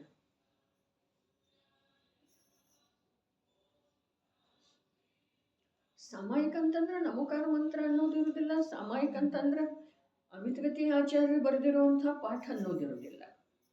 ಸಾಮಾಯಿಕ ಪಾಠ ಇದೆಲ್ಲ ಅದು ಅನ್ನೋದಿರುವುದಿಲ್ಲ. ಸಾಮಾಯಿಕ ಅಂತಂದ್ರೆ ಏನು ಅನ್ನೋದು ಹೇಳಿದ್ರಲ್ಲ ಇಲ್ಲಿ. ಏನು ಹೇಳಿದ್ರು? ಸಮಸ್ತ ಇಷ್ಟ ಅನಿಷ್ಟ ಪದಾರ್ಥದೊಳಗಿಂದ ರಾಗದ್ವೇಷ ತ್ಯಾಗ ಮಾಡಿ ಸಮತೆಯ ಭಾವದ ಅವಲಂಬನೆ ಮಾಡಿ ಆತ್ಮನ ಶುದ್ಧ ಸ್ವರೂಪದ ಪ್ರಾಪ್ತಿ ಮಾಡಿಕೊಳ್ಳುವಲ್ಲಿ ಮೂಲ ಕಾರಣವು ಸಾಮಾಯಿಕವಿದ್ದು ಅದನ್ನು ಮತ್ತೆ ಮತ್ತೆ ಮಾಡಬೇಕು. ಸಾಮಾಯಿಕ ಮತ್ತು ಧ್ಯಾನ ಒಳಗೆ ಫರಕ್ ಏನೈತಿ ಅಂತಂದ್ರೆ, ಸಾಮಾಯಿಕದೊಳಗ ಧ್ಯಾನ ಯೋಗ್ಯ ಪುರುಷಾರ್ಥ ಆಗ್ತಿದೆ. ಧ್ಯಾನದೊಳಗ ಶುದ್ಧಾತ್ಮನ ಪ್ರತ್ಯಕ್ಷ ಅನುಭೂತಿಯ ಸಲುವಾಗಿ ಇವು ಉತ್ತರ ಅದವ್ರೆ. ಸಾಮಾಯಿಕ ಅರ್ಥಾತ್ ಎಲ್ಲದರದ್ದು ತ್ಯಾಗ ಮಾಡುವುದ. ಇಲ್ಲಿ ಸಮತೆಯ ಅವಲಂಬನೆ ಮಾಡಿ, ಸಮತೆಯ ಭಾವದ ಅವಲಂಬನೆ ಮಾಡಿ ಆತ್ಮನ ಶುದ್ಧ ಸ್ವರೂಪದ ಪ್ರಾಪ್ತಿ ಮಾಡಿಕೊಳ್ಳುವ ಸಲುವಾಗಿ ಉದ್ಯಮ ಇದೆಯಲ್ಲ, ಅದ ಸಾಮಾಯಿಕ ಇದೆ. ಆ ಉದ್ಯಮದೊಳಗ ಯಾವಾಗ ಆತ್ಮಸ್ವರೂಪದ ಪ್ರಾಪ್ತಿ ಯೋಗ್ಯ ಪುರುಷಾರ್ಥ ನಡೀತಿದೆ ಅಲ್ಲ, ಅದು ಧ್ಯಾನ ಇದೆ. ಆ ಧ್ಯಾನದ ಫಲ ನಿರ್ವಿಕಲ್ಪ ಆನಂದ ಇದೆ, ನಿರಾಕುಲ ಆನಂದ ಇದೆ. ಕ್ರಮದಿಂದ ಹೋಗ್ತಾನೆ. ಎಲ್ಲದರೊಳಗೆ ಏಕಾಗ್ರತೆನ ಮುಖ್ಯ ಇದೆ. ಚಿತ್ತದ ಚಂಚಲತೆಯನ್ನು ಬಿಟ್ಟುಕೊಡೋದಿದೆ. ಉಪಯೋಗದೊಳಗಿನ ಶುಭಾಶುಭಗಳ ಅಭಾವ ಆಗುವುದಿದೆ. ಉಪಯೋಗದೊಳಗಿನ ಶುಭಾಶುಭ ಅಭಾವ ಆಗಬೇಕಾದ್ರೆ ಆ ಸಂಯೋಗಿ ಪದಾರ್ಥದೊಳಗಿನ ಇಷ್ಟಾನಿಷ್ಟ ಬುದ್ಧಿಯ ಅಭಾವ ಆಗೋದಿದೆ. ಹೀಗೆ ಕ್ರಮದಿಂದ ಹೊರಗಿನಿಂದ ಈ ಜೀವ ಮೊದಲಿನಿಂದ ಹೊರಗನ ಅದನ್ನೆಲ್ಲ ಹೊರಗಿನಿಂದ ಒಳಗೆ ಬರುವ ಮಾತು ಹೇಳ್ತಾ ಇದ್ದಾರೆ. ಮೊದಲ ಪದಾರ್ಥಗಳ ಇಷ್ಟ ಅನಿಷ್ಟ ಏನಿದ್ದು ಅಲ್ಲೇನ ರಾಗದ್ವೇಷ ಆಗ್ತಿತ್ತು, ಆ ರಾಗದ್ವೇಷ ಆಗುವುದಿಲ್ಲ. ರಾಗದ್ವೇಷ ಆಗುವುದಿಲ್ಲ ಯಾವಾಗ ಅದರ ಅಭ್ಯಾಸದಿಂದ ಸಮತೆಯ ಭಾವದ ಅವಲಂಬನೆ. ಮೈಯಲ್ಲಿ ರಾಗದ್ವೇಷ ಆಗಲಿಲ್ಲ, ಅಲ್ಲಿ ಸಮತೆನೇ ಇರಲಿಲ್ಲ. ಹಾಗೆ ಸ್ವರೂಪ ಇಲ್ಲರಿ, ಹಾಗೆ ಸ್ವರೂಪ ಇಲ್ಲ. ರಾಗದ್ವೇಷ ಆಗದೇ ಇರೋದ್ರ ಎಷ್ಟೋ ಅಭ್ಯಾಸದ ನಂತರ, ಎಷ್ಟೋ ಕಾಲದ ನಂತರ, ಎಷ್ಟೋ ಸಮಯದ ನಂತರ ಸಮತೆಯ ಅವಲಂಬನೆ ಆಗ್ತಿದೆ. ಅದಕ್ಕೆ ಇವೆಲ್ಲ ಶಬ್ದದಿಂದ ಹೇಳಲಿಕ್ಕೆ ಬರೋದಿಲ್ಲ. ಎಷ್ಟು ಸಾಧ್ಯ ಇದೆ ಅಷ್ಟು ಶಬ್ದದ ಮೂಲಕ ತಿಳ್ಕೊಳ್ಳುವ ಉದ್ಯಮ ಮಾಡಿ ಮೂಲ ವಿಷಯವನ್ನು ತಮ್ಮ ಜ್ಞಾನದಿಂದ ತಿಳ್ಕೊಳ್ಳುತ್ತಿದ್ದಾರೆ. ಮೊದಲು ಇಷ್ಟ ಅನಿಷ್ಟ ಪದಾರ್ಥಗಳಲ್ಲಿನ ರಾಗದ್ವೇಷವನ್ನು ಬಿಟ್ಟುಕೊಡೋದಿದೆ. ಆ ರಾಗದ್ವೇಷ ಬಿಟ್ಟು ಹೋದ ನಂತರ ಅಲ್ಲಿ ತಕ್ಷಣ ಸಮತೆ ಇರುವುದಿಲ್ಲ. ರಾಗದ್ವೇಷ ಬಿಟ್ಟು ಹೋದ ನಂತರ ಸಮತೆ ಇರುವುದಿಲ್ಲ. ಏನಿರ್ತಿದೆ? ಅದೇ ಸಮತೆಯ ಸಲುವಾಗಿ ಶುದ್ಧಾತ್ಮನ ಮಹಿಮಾ, ಶುದ್ಧಾತ್ಮನ ಮಹಿಮಾ, ಶುದ್ಧಾತ್ಮನ ಮಹಿಮಾ ಎಷ್ಟೋ ಸಮಯದವರೆಗೆ ಬರಬೇಕಾಗ್ತಿದೆ. ಆವಾಗ ಅಲ್ಲಿ ಒಂದು ಪ್ರಕಾರದ ಸಮತೆ. ಸಮತೆ ಅರ್ಥಾತ್ ಸಾಮ್ಯಭಾವ, ಸಾಮ್ಯಭಾವ ಅರ್ಥಾತ್ ಉಪಯೋಗದೊಳಗ ಶುಭ ಅಥವಾ ಅಶುಭದ ಅಂಶ ತಲೆದೋರದೇ ಇರೋದು ಏನಿದೆ ಇದು ಸಮತೆ. ಅದರ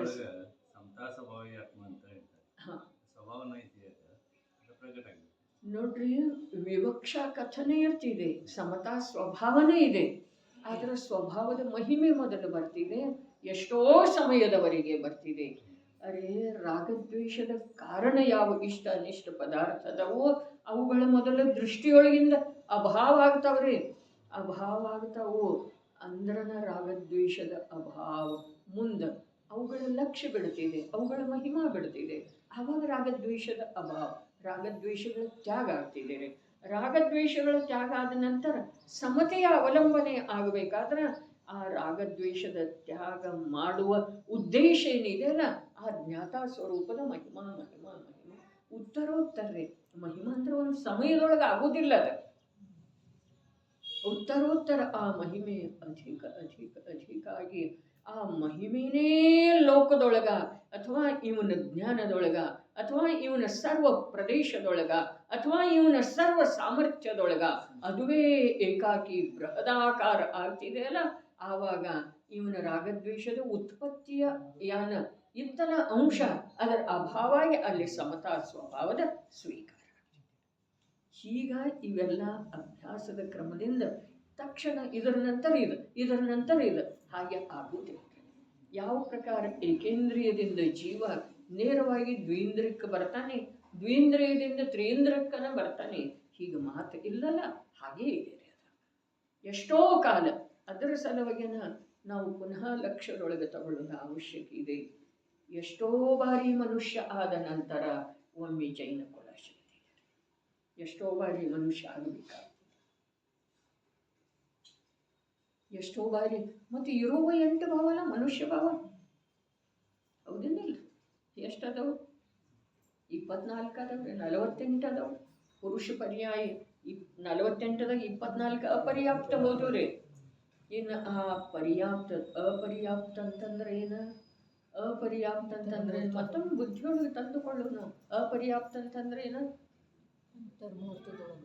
ಅಂತರ್ಮುಹೂರ್ತದೊಳಗೆ 6 ಪರ್ಯಾಪ್ತಿ ಆಗಬೇಕು. ಮಾತೆಯ ಗರ್ಭದೊಳಗೆ ಜೀವ ಬಂದ, ಇವ ಮನುಷ್ಯ ಆಯುವನ್ನು ತಗೊಂಡ, ಮನುಷ್ಯ ಆಯುವನ್ನು ತಗೊಂಡು ಬಂದರೆ ಈಗ ಅವರನ್ನವರು ಮಾತೆಯ ಗರ್ಭದೊಳಗೆ ಬಂದ ನಂತರ ಅಂತರ್ಮುಹೂರ್ತದೊಳಗೆ 6 ಪರ್ಯಾಪ್ತಿಗಳದ ಪ್ರಾಪ್ತಿ ಆಗಬೇಕು ಇವನಿಗೆ. ಆಗಲಿಲ್ಲ, ಅಷ್ಟರೊಳಗನ ಈ ಜೀವ ಇನ್ನೊಂದು ಗತಿಗೆ ಹೋದ ಅಂತಂದ್ರೆ ಅದೊಂದು ಮನುಷ್ಯ ಭವ ಆಯ್ತರೆ, ಅದರ ಹೆಸರು ಅಪರ್ಯಾಪ್ತ ಅಂತಾರೆ. ಇನ್ನು ಪರ್ಯಾಪ್ತದೊಳಗೆ ಬರ್ತಿದೆ, 1 ತಿಂಗಳಿಗೆ ಹೋಯಿತು, 3 ತಿಂಗಳಿಗೆ ಹೋಯಿತು, ಇದೇನು ಹೇಳ್ತಾರಲ್ಲ ಲೋಕದೊಳಗೆ, ಇವು ಪರ್ಯಾಪ್ತಿಯೊಳಗೆ ಬರ್ತವೆ. ಹಾಗಾದ್ರೆ ನಾವು ಈ ಪ್ರಕಾರ ಇಂದು ವಿರಾಜಮಾನ ಇದ್ದೇವಲ್ಲ, ಇದು ಎಷ್ಟು ಕಷ್ಟದ ಮಾತಿದೆ. ಜನ್ಮದ ಸಮಯದೊಳಗೆ ನಮ್ಮ ಮರಣ ಆಗ್ತಿದೆಯಲ್ಲ,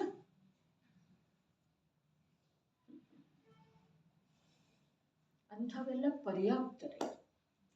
ಹಾಗಾದ್ರೆ ಆ ಪರ್ಯಾಪ್ತ 24 ಒಂದು ವೇಳೆ ಸಿಕ್ಕು ಅಂತಂದ್ರೆ 8 ಪುರುಷ 8 ಸ್ತ್ರೀ 8 ನಪುಂಸಕ ಹೇಳಿದ್ರು.